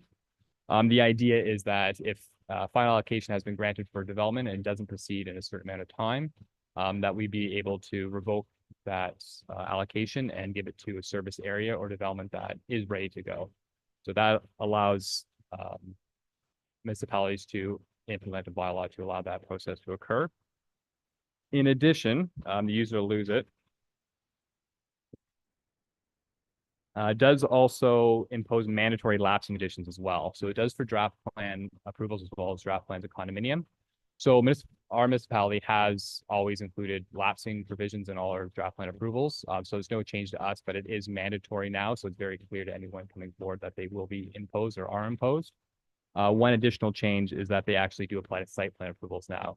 So if a site plan approval is granted, we can impose a lapsing condition in there that, you know, if it doesn't proceed, a building permit in a certain amount of time, that approval can be withdrawn. And a final one, which was a good one to see, was that for any draft plans of subdivision that were granted or permitted prior to 1995, we have one or two in the municipality, and typically at that time there were no lapsing dates, so they just kind of carry forward constantly. If implemented through Bill 185, they would lapse within a 3-year period and would be no longer considered draft plan approved. Excellent. Just a quick point on that. If a person or a company has prepaid for services, it's still revoked and money's refunded, or how does that work? So that would be a question that we'd have to review with the Public Works Department as well, because that was some of the questions that we had internally as well, because again, those services have been prepaid, whereas the approvals, you know, do have the lapsing provision in there, and that's been some of the reasons why we have allowed extensions of existing existing draft plans and developments. So that is being considered right now by staff. All right, thank you very much. Members of council, is there any other questions in regards to this extensive report? Yes, Mr. McCarthy. Yeah, just on the elimination of third-party appeal rights section there. I just wonder if you can speak to that, where you're saying your staff supports the removal, where it is clear that an appeal is fictitious in nature and intended to circumvent and stymie an otherwise sound and supportive planning approval. So who's gonna be who's gonna decide whether that is the intent or that is not the intent? Yes, thank you, Your Worship. Yeah, so the intent of the staff's comment there was to indicate that there are certain scenarios where there can be vexatious appeals that do come forward, and through the OLT, typically those decisions are determined. Overall, the cumulative effect of removing the appeal rights for zoning bylaws, as well as official plan amendments, as well as draft plan approvals, which have been brought forward in this bill, it is unknown. And again, it will be a challenge for municipality, because with those appeal rights gone, it will now extend down to municipal staff as well as council to consider those comments and carry them forward, as well as be relied upon more by members of the public. As with those appeal rights removed, it is a decision basically final that comes through council on an application, other than appeal by the applicant themselves or a stipulated party, which would be a utility of some sort, or the minister themselves. Okay. All right. Thank you very much, Nick. Any other members? No further questions? All right. Thank you, Nick, and thank you to all the staff who contributed to this report. Members of council, we have a motion in front of us. I think we have a mover and seconder. I'm prepared to call the motion. All those in favor? And that carries unanimous once again. All right. Planning staff. I think that's it for your section, so thank you very much. We're going to move over to the Public Works Department, the Drinking Water Quality Management System Annual Management Review. Recommendation be it resolved that Council of the Township of Clearview hereby receive the report PW 008-2024. It's the Drinking Water Quality Management System Annual Management Review, dated April the 29th, 2024 for information. Can I have a mover and seconder? Mr. Walker, Mr. Broderick, thank you so much. Stephanie Shell, nice to see you in person. Haven't seen you in a while. Nice to have you here. Thank you very Would you much. like to speak to your report? Sure, I'll just provide a few quick words for it. So as part of our drinking water quality management system, we're required to hold an annual management review meeting. And that's what this report is obviously about. The meeting provides basically a high-level overview on information on mandatory list of topics that are required by the quality management system standard. Then it facilitates a discussion amongst our top management.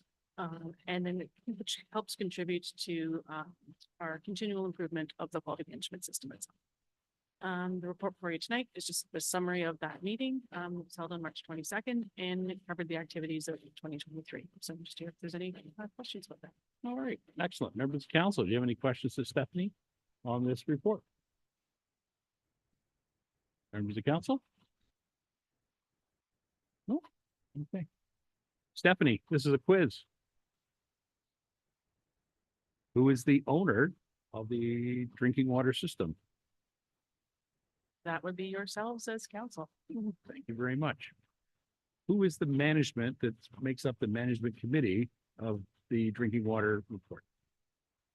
Sure. So our top management consists of our CAO, our director of public works, and our manager of engineering, and our public works manager.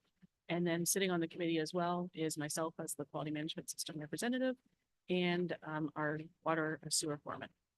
Excellent. All right. Thanks for that update. Just want to make sure everyone's aware who sits on that committee and who isn't. Thank you very much, members of council. If you have any questions, nothing further. Well done. Council, you've got a motion in front of you with a mover and seconder. I'm prepared to call the motion. All those in favor? And that carries unanimous. Thank you very much. Council, we're going to move on to Georgian Community's Nottawa sewage allocation. Daryl, this is why I had you staying. Thanks for the last 45 minutes of enjoying our council chamber presence. We're going to get to this report, so hope you get a chance to consider it. Council, PW report PW 009. Be it resolved that Council of the Township Clearview hereby receive report PW 009 2024, the Georgian Community's Nottawa sewage allocation from Collingwood, dated April the 29th, 2024. Item 1, that council authorize staff to begin discussions with the town of Collingwood to provide sewage allocation for the Nottawa Limited Partnerships, called NLP, Georgian Communities Nottawa. And that council agrees at this time of economic difficulty to not proceed with servicing the remaining village of Nottawa with full municipal services. Can I have a mover and seconder on the motion? Mr. Beelan, thank you. And Mr. MacArthur, thank you. And I'm quite sure that if Councillor Deneen was here, she'd be involved in this too, as she's the representative for Nottawa. Dan, I'd like to go to you to discuss this and present on your report. Thank you, Your Worship. Yeah, so Georgia Communities, a good news story. You know, they've purchased a previously draft plan approved subdivision that they want to proceed on to build on or develop. They went through some extensive investigation more recently in 2023 that they were able to find potentially a new municipal well. Previous approvals or previous documentation had indicated that services for water would have come from Collingwood. That is no longer the need, but they found municipal or potentially municipal new well system. However, the previous approval for sewage treatment in the previous EA in 2008 was that the sewage would go to Collingwood potentially. So Georgia communities have wanted to push this development forward. We've indicated that through some meetings with staff. And that we're looking at council's approval to formalize a request from Clearview Township and Georgia communities to allow for some sewage allocation in order for the sewage to go to Collingwood. And we anticipate that will take some time, some work. Gravity sewers going to Collingwood that had been previously planned for through some upgrades that were done with Mr. Delzato. And so we're looking at that. And as indicated in the second part of the resolution is that due to the economic constraints that we're faced with today, that we do not proceed with full municipal services for the remaining residents of Ottawa at this time. However, we may and should look at having the services in place for potentially doing it in the future as economics change, perhaps in a different direction from different councils, maybe some potential municipal or provincial or federal funding down the road, but we just don't want to hamstring ourselves right now. We have other projects that are on the books for other areas of the municipality that are ready to go essentially. So if you have any questions, certainly try to address them. All right, thank you very much. Members of council, does there anybody have any questions to our staff in regards to this report? We're all sitting patiently. All right, go ahead, Paul. I just wanted to add to it that we've had this discussion in camera, so. Yeah. Most of us have beat up this debate and it's been discussed thoroughly, so. Thank you very much for acknowledging that. I guess for the benefit of the public to hear, could you explain sort of the steps that we have done and or the property owners, development community have done to try to determine the best pattern or the best path for the sewage operations for Ottawa? I know that we have looked at perhaps building our own sewage treatment facility for the village of Ottawa. It is millions and millions of dollars, and it would also require an outflow into a stream of some type, which would require huge work from the Ministry of Environment. So, Dan, can you give us an outline of some of the sort of forecasting that's been done to try to solve this problem? And the fact that the EA was done in 2008 that directs us to Collingwood for wastewater services. Thank you, Your Worship, and yeah, so you are correct. I wasn't as familiar with the 2008 Sure. EA, but I know that Georgia communities had put some thought to potentially a sort of standalone type of system that may or may not work for the area. I know that that has been pulled back now with some new information that there may be some allocation available from Collingwood potentially.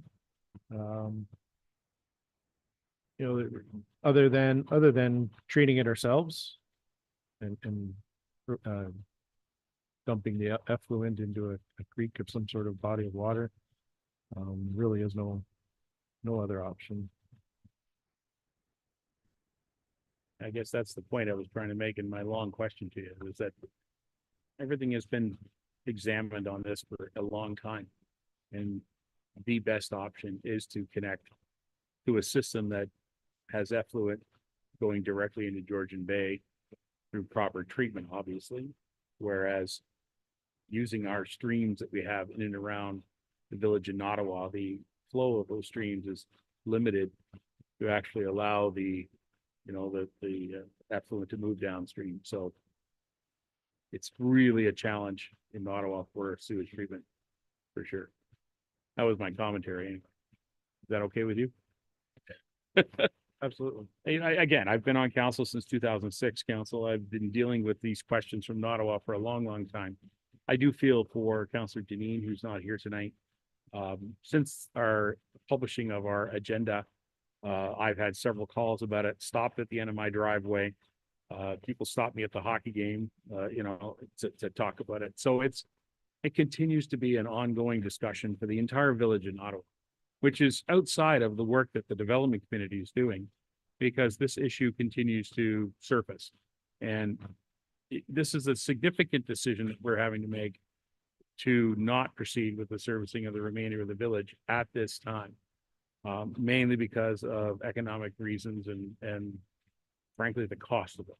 And so we at some point are going to have to face that. And I think we need to bring some attention from the province on these issues. I'm sure there are other municipalities and small communities across Ontario that are facing the same problem. Heritage communities like ours, septic systems that are getting aged, independently owned water wells that are very close to neighboring systems. It's potentially becomes a disaster waiting to happen.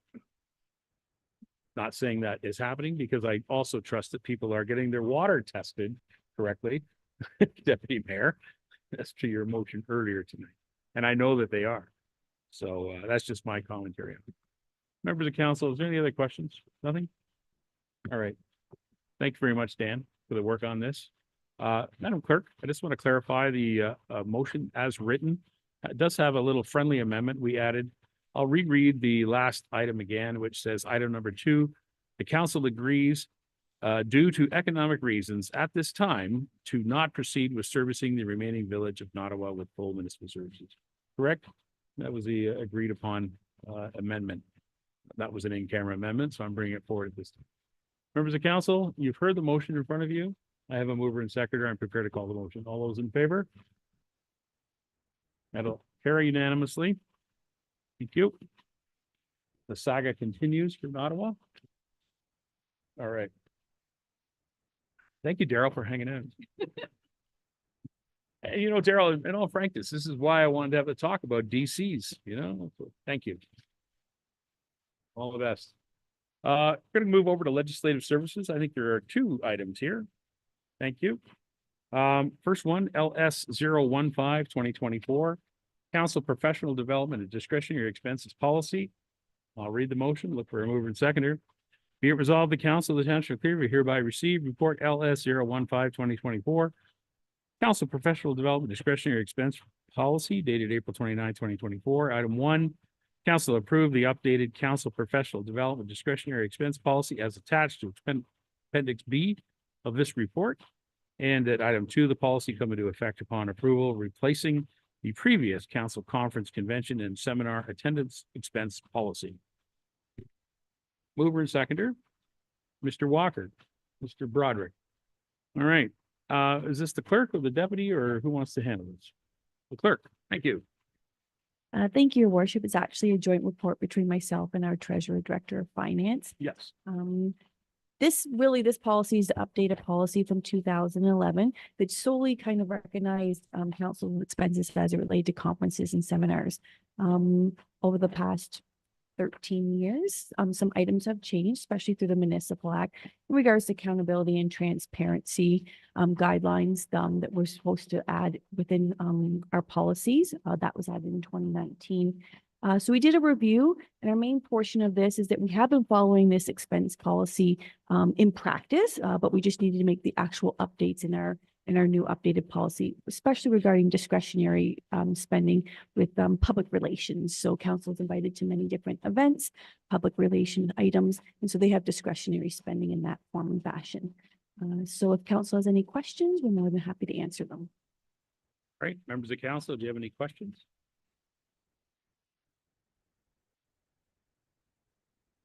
Nothing from members of council? Oh, yes, Deputy Mayor. I just want to speak to one, I like, Sasha, what we're saying about updating. I just question, I'm going to the very beginning of the report, the intention of this policy, and especially in regards to accountability. I have two things I had a question about. It says process and members to use to administer their budgets. First of all, we don't ever see our budgets, do we? Through your worship to the Deputy Mayor Van Stavern. So during budget time, yes, council allocates and it's a line item at budget time. But council can receive regular updates through the Treasury Department, Finance Department on where you guys are at with your conference and seminar budget. Especially as you're getting near the end of the year, if there's some training opportunities, what funds are still available. So yes, do you get normal reports? I don't believe that's currently occurring, but that can occur. So we can ask Kelly for that, right, Kelly? Thank you, Kelly. Second one is, I also, and I've had some discussions with other members of council about this, the guiding principles. Is this where we get or where the leadership roles are assigned to us? Or is this in other parts of also in our, like when we do our oaths and stuff like that? Can you just explain to everybody in the public, also so that we know where we get these from and where we follow them from? Yes, thank you, Deputy Mayor. That's correct. So these guiding principles will be seen throughout other documents and policies that council follow. Definitely through your oath as an elected official and as a member of this council. You'll see a lot more municipalities adding these guiding principles and putting them at the forefront, even though we know council follows them and you're following them today in our policies regularly. And that's that accountability and transparency component that we saw added in the Municipal Act in 2019. I think it's section 270. We actually have a separate policy on accountability and transparency, and we list our policies where we actually use these guiding principles in practice. The town of Collingwood, the city of Brampton, all include these guiding principles in their discretionary expense policies for council. So it seems to be a regular theme for updates for municipalities to include them. It's not to say that council's not following them. Council is following them today. It's just to really put at the forefront that whenever you guys expend public funds, this is at the forefront of all those expenditures that you guys make, and you do it well. So these are the same lines that are used elsewhere, then is what I'm getting at. Exact same. Okay, thank you. Thank you. Any other members of council? Any questions? All right. It'll be my turn then. I'll ask a few questions. I have a real difficulty with the answer that the clerk just offered in regards to the guiding principles. And I have a difficulty understanding why these type of documents continue to highlight, the questions about council and our integrity. Council, when you get elected, you have to, of course, abide by the rules if you take your oath of office, and you also have to abide by the code of conduct. And those two are the guiding principles of the work that we do as elected officials. And so I find it kind of difficult for me to have these type of reports written that mostly highlight things that we already covered in other policies. So I'm disappointed to see this type of report written in this style, such that it highlights councilors and frankly questions your integrity by having it rewritten in front of you over and over and over again. Council has a responsibility to the public to be transparent and to have our expenses approved through proper procedure, for sure. We have procedures to do all of these type of things. And yet as elected officials, we have to have a policy written that outlines our council integrity, which seems odd when we have a sworn oath to have integrity. We also have an integrity commissioner and the ability for the public to contact an integrity commissioner if they think there's any integrity issues. So as a commentary, I just find it difficult to see why these policies are written in this way. Now, putting that aside, there's one section in it that I'm disappointed in, and that I would ask council to consider whether this is actually relevant. That rarely does this ever happen. So rare, I can't even think of the last time it did happen, and I've been here since 2006. Air travel. Any proposed expense related to air travel requires council's approval through a resolution. I don't think that's necessary in the fact that if there's a meeting or a conference or something that you're traveling to by air travel, If it's in the budget, it should be approved. And to be quite honest, if there's any travel by air travel needs to be approved, it's generally going to be paid for by the CAO's credit card and or under the authority of the administrative assistant to the mayor and CAO. So I don't understand why we would need a council approval for an air travel. And by the way, the last air travel I can think of was, and help me out here, Councillor Walker, I went to Sault Ste. Marie as a counselor to receive an award on behalf of the a deceased employee of ours, Mr. Shane Sargent. And that was completely approved by the CAO to just go and receive and to do this. It was not a council decision to actually go. So I'm unsure as to why that needs to be in there, given that we have a budget and we're executing a budget and we're following the budget. Why would I require a motion of this council duly written and published and so on to associate a counselor going on an air travel? Clerk? Thank you, Worship. That's actually a great question. The intent of that is because it is such a rare occasion and the cost is quite large as opposed to just mileage attending a conference within Ontario. The only time I can think that this may be used is that example you had given about Sault Ste. Marie, but also if a council member, yourself as mayor, deputy mayor, attended the Federation of Canadian Municipalities in another location, it would just, that air travel could eat up that council conference budget quite quickly just with that going to that conference. So I think it's just to highlight to council that that's a large expenditure. If there's future ones for that year, that it might be a little prohibited for training and those items. It's not meant to have a control. It's just to kind of give a highlight to council. If you would like to make an amendment to the policy, we can easily do that. All right. Well, thank you for your answer, and I appreciate your professionalism in it. My point is that air travel could happen. Air travel could happen at any time. To be efficient and deliver the services of this corporation, we may need to act quickly upon something like this. And with great respect, the glacial speed that council moves at as a result of our procedure bylaw gives us a difficulty here in actually securing the actual approval of any said air travel, particularly when you have to buy tickets in a hurry. If you ever bought tickets, you got to buy them in a hurry, you got to buy them fast to get the right price. And so I personally believe, council, that this type of resolution should be falling on the shoulders of the CAO, who is ultimately responsible for the administration of the work of this municipality. And so that's an administrative duty. Certainly, I'm not going to be putting air travel on my card.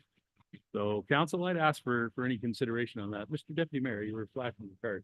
Thank you. You got me thinking when you brought that up, because I hadn't heard that comment before. But for an example, the council, if we're going to Ottawa this summer, we want to fly at a Lake Simcoe Regional Airport, which we as the county of Simcoe own. It could be a competitive, I don't want to blow the cost out of proportion. I would consider possibly saying, provided that the mileage expense does not exceed, or the expense of the flight does not exceed the cost of flight, because we are seeing a lot of low-cost charters now coming out of Lake Simcoe Regional. And if we make the caveat that if it exceeds that, we get CAO approved. Sounds logical. Any other members?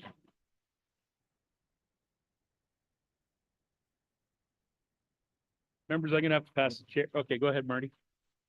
I don't even know why you'd want to go to Ottawa when the fishing's really good that time. I'm gonna pass the chair to the deputy mayor. Go ahead.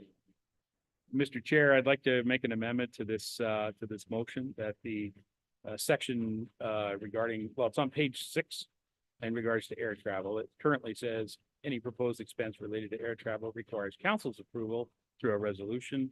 I'd like to amend it to say any proposed expense related to air travel requires the CAO's approval.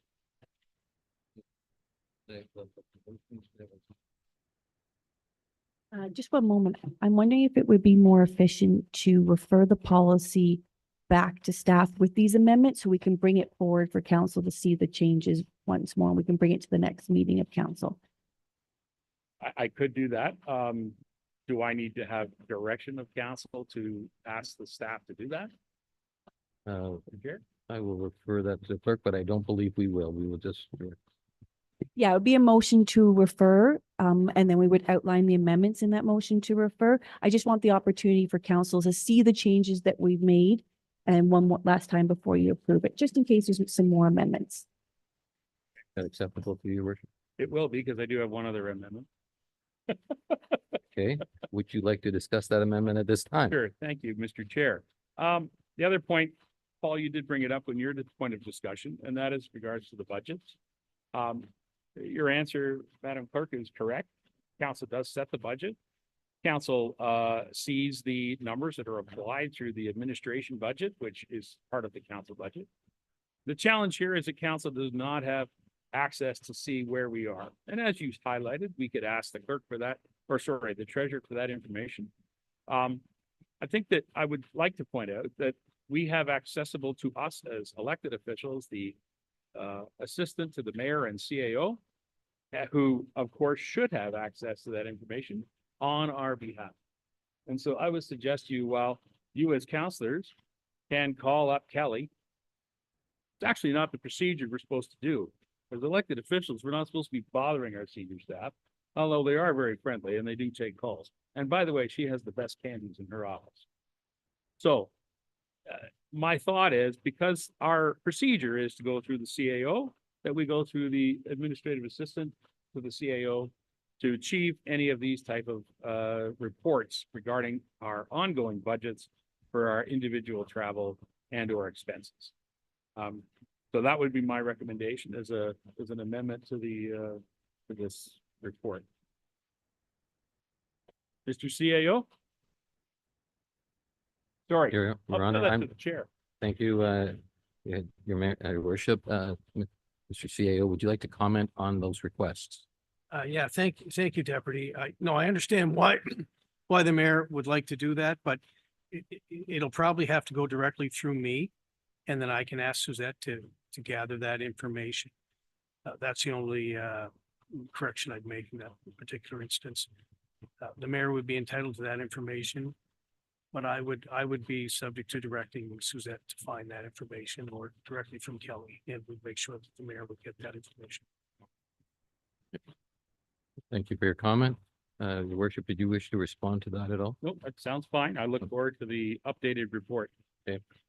Counselor, Yeah, I'm just thinking out loud here, rather than looking for it individually, could we make a policy that in June or July, we have a mid-year report prepared automatically for us to?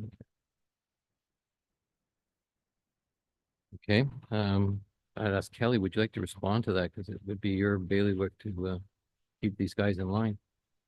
Thank you, Deputy Mayor. I'm more than happy to provide council with a year report. If they could just give me a little bit of direction on, do you want it just on council expenses, or specific departments, or? No, I'm thinking we were in this discussion just for council expenses, I believe. Councilman Barrett.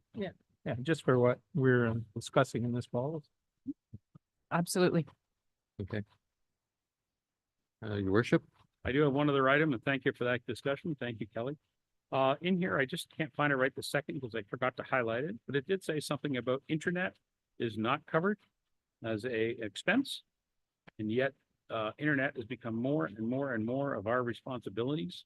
And so, although I don't expect it to show up in this report, I want to give notice that when we do our compensation review at the end of the year, that's okay. When we do our compensation review at the end of the year for the next term of council, that I will be bringing forward that expense be included in the compensation review for council of the next term. I think that it's appropriate, given this is 2024. Time we do this, it'll be 2026. Can't imagine what Rogers wants for their internet by then. So I think that that's an expense that councilors are enduring, and we need to review that and have that discussed. So I'm not looking for that at this time, but I want to just give notice that that's something I want to have a talk about in the future. Mr. Chair. Thank you, Your Worship. Is there any further questions in regards to this topic from our council? Councilor Beelan? Yeah, I think we're kind of lucky that we don't have all these major expenses that some of the other townships do. Yeah. Crossroads, I was in a few workshops with people from Thunder Bay and Horn Plain, and they're flying all the time to these conferences. So, and they don't have the population to support the expenses they have. So we're kind of lucky. I would just comment to that, Councillor Beal, that in regards to Councillor MacArthur's request, after 6 months, we sure see what this council spends. So it isn't a lot. Thank you. Any other questions from council? I'll pass the chair back to, oh, yes, Madam Clerk. Thank you, Deputy Mayor. So we have the motion to refer on the floor. I would just like to say it out loud before we get a seconder. I don't know if we did receive a seconder from before. So it's be it resolved that the council professional development and discretionary expenses policy be referred back to staff to make the following updates to the policy. That air travel be approved by the CAO and not council, and that inter-province air travel is permitted if it does not exceed the cost for mileage, and that the assistant to the mayor and CAO, through direction from the CAO, provide regular updates on the council ongoing budgets for conferences, seminars, training, and discretionary spending. Any comments to the motion before you've made the motion? I'll make the motion. sir. Thank you. Seconder for that motion. Councillor Broderick. All in favor? Carried unanimously. Thank you. And I will pass the chair back to the mayor. Good job there, Deputy. Next report, proclamation and flag raising policy. Recommendation be it resolved, Council of the Township of Clearview hereby receive report LS 016.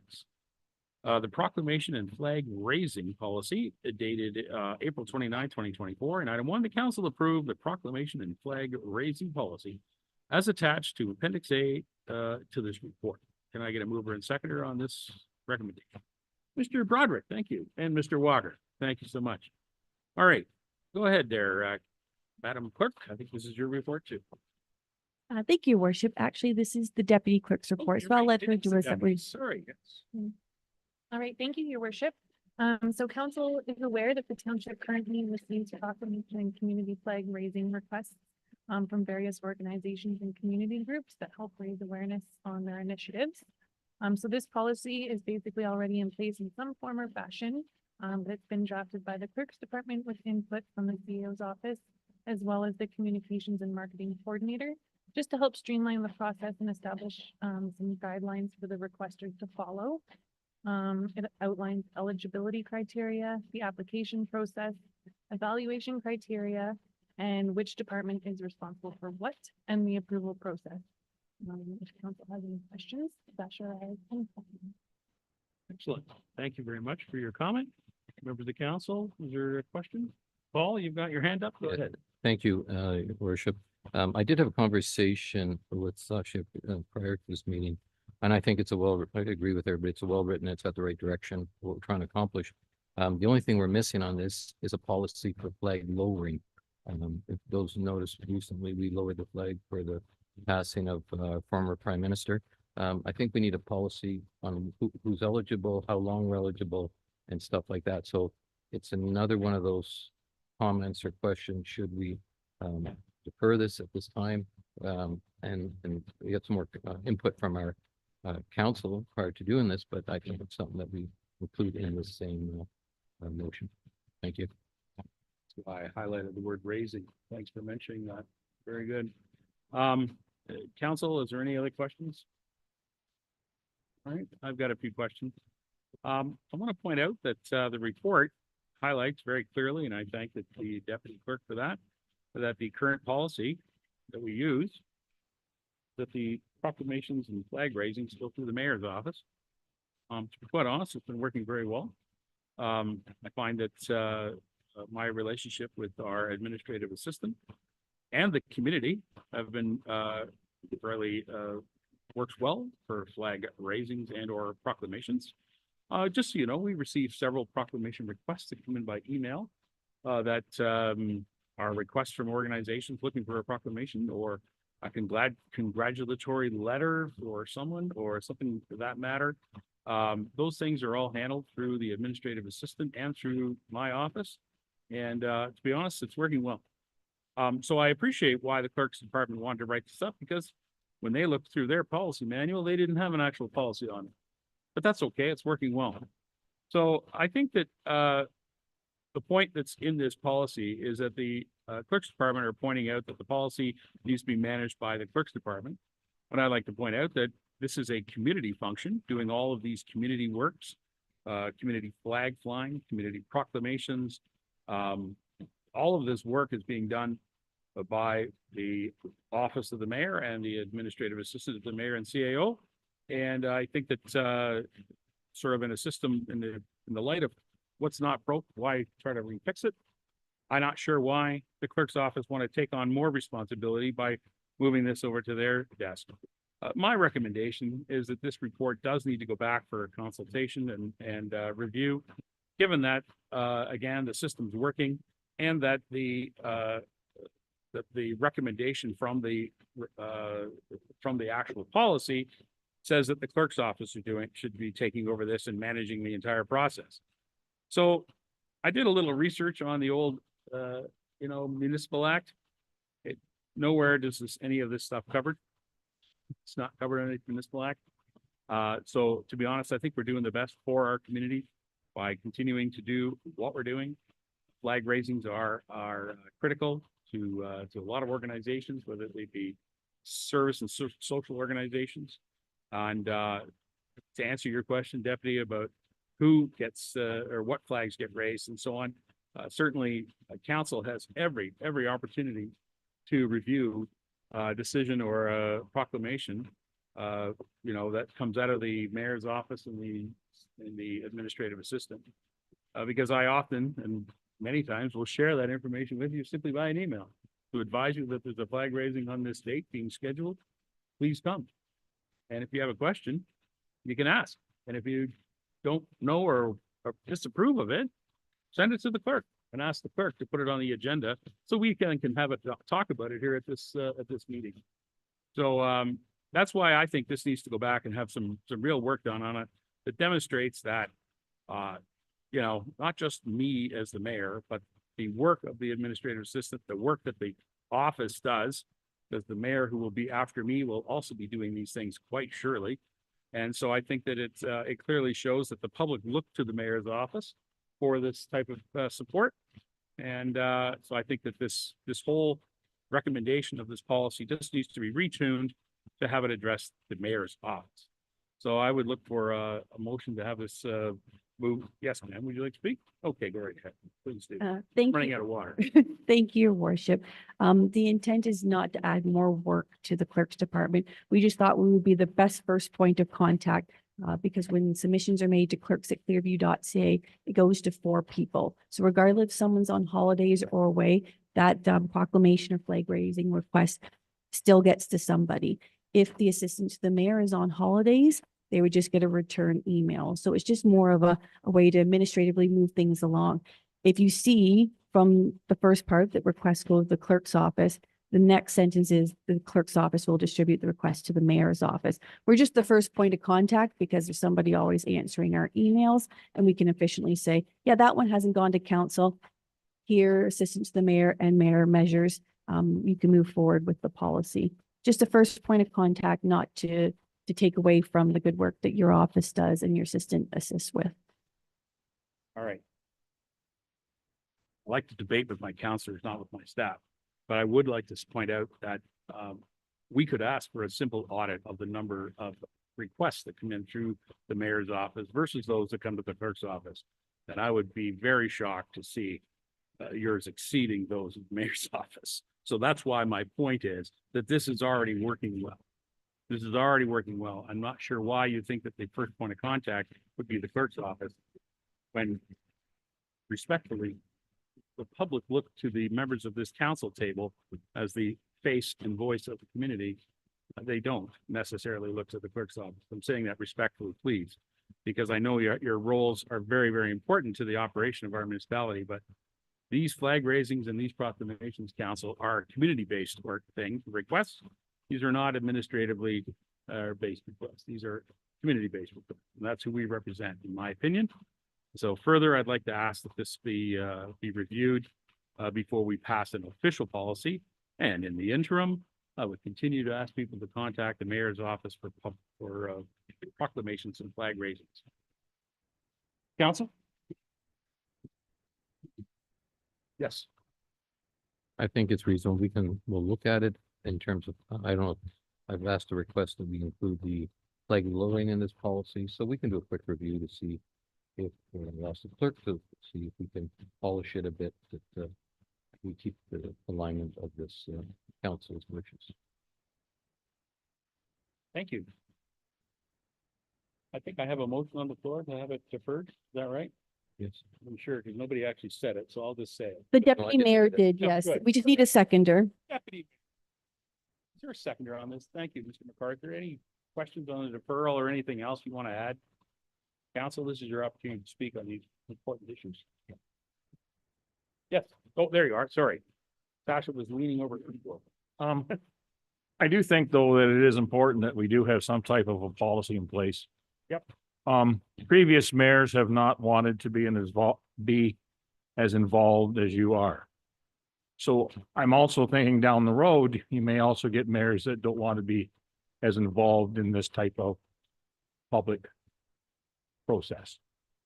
So I do feel that it is not necessarily slighting the mayor's office or whatever, but I feel that this policy to determine the flags, the proclamations, is needed compared to what we've had in the past with the past previous councils. I also think that the first step has been outlined that it does come to your office. It's just that the point of initial contact is different. It's still going to run through you. It will still be made by you, and you will still be able to determine yourself as well. But I feel that it's a contact. If you're away, then there's a contact to go through. If you're away on holidays or you're away ill or whatever, there's a process in place to cover that void. That's my comment. Yeah. I'll support your comment in the fact that the administrative assistant to the mayor and CAO has complete access to my email, my voicemail, and the email address, which is Ask the Mayor. By the way, Ask the Mayor at Clearview was established by the previous mayor. And I'm happy that Mr. Vandercruz did bring that forward as well. So anyway, I'm just letting you know that we're not going to miss something. It's going to come in, we're going to deal with it, and we're going to get it out there right away as soon as we can, working through the CAO to make sure that these type of flag raisings and or lowerings happen to bring forward respect to our community's wishes. I have a mover and a seconder. Is there anything further? Yes, Madam Clerk. Yes. Would you like me to read out the amendments that go with the referral? Sure. Okay. So moved by Deputy Mayor Van Staveren, seconded by Councillor, is it Walker? Did you second it, I think Councillor it was, Walker? MacArthur. MacArthur, Second. my apologies. Be it resolved that the proclamation and flag raising policy be referred back to staff to make the following updates to the policy. To have procedures regarding lowering township flags to half-mast, and to review the policy so it aligns with the work that the mayor's office does with respect to proclamations and flag raising requests. The council, any questions? All right, seeing none, I'm prepared to call the motion. All in favor? And that carries unanimous. Thank you very much. Again, staff, thank you so much for working on these. You're right. We do have to have policies in place. And so let's just get them right for today and the future. Thank you very much. Council, I think that's getting close to the end of my agenda. Let's have a quick look here. Oh my gosh, look at that. We got a couple of bylaws here. Bylaw 2430, rating bylaw. Tile drain loan for 2371 County Road 42.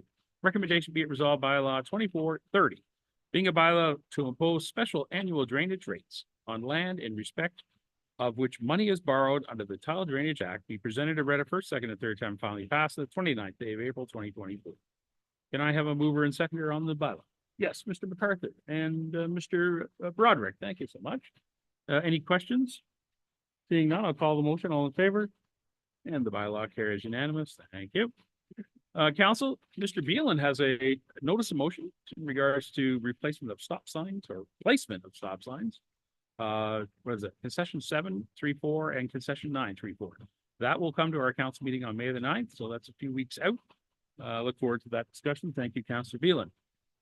At this time, I have the bylaw to confirm the proceedings of the council meeting. Recommendation be it resolved. Bylaw 2433, being a bylaw to confirm the proceedings of the April 29th, 2024 council meeting be presented, read a first, second, third time.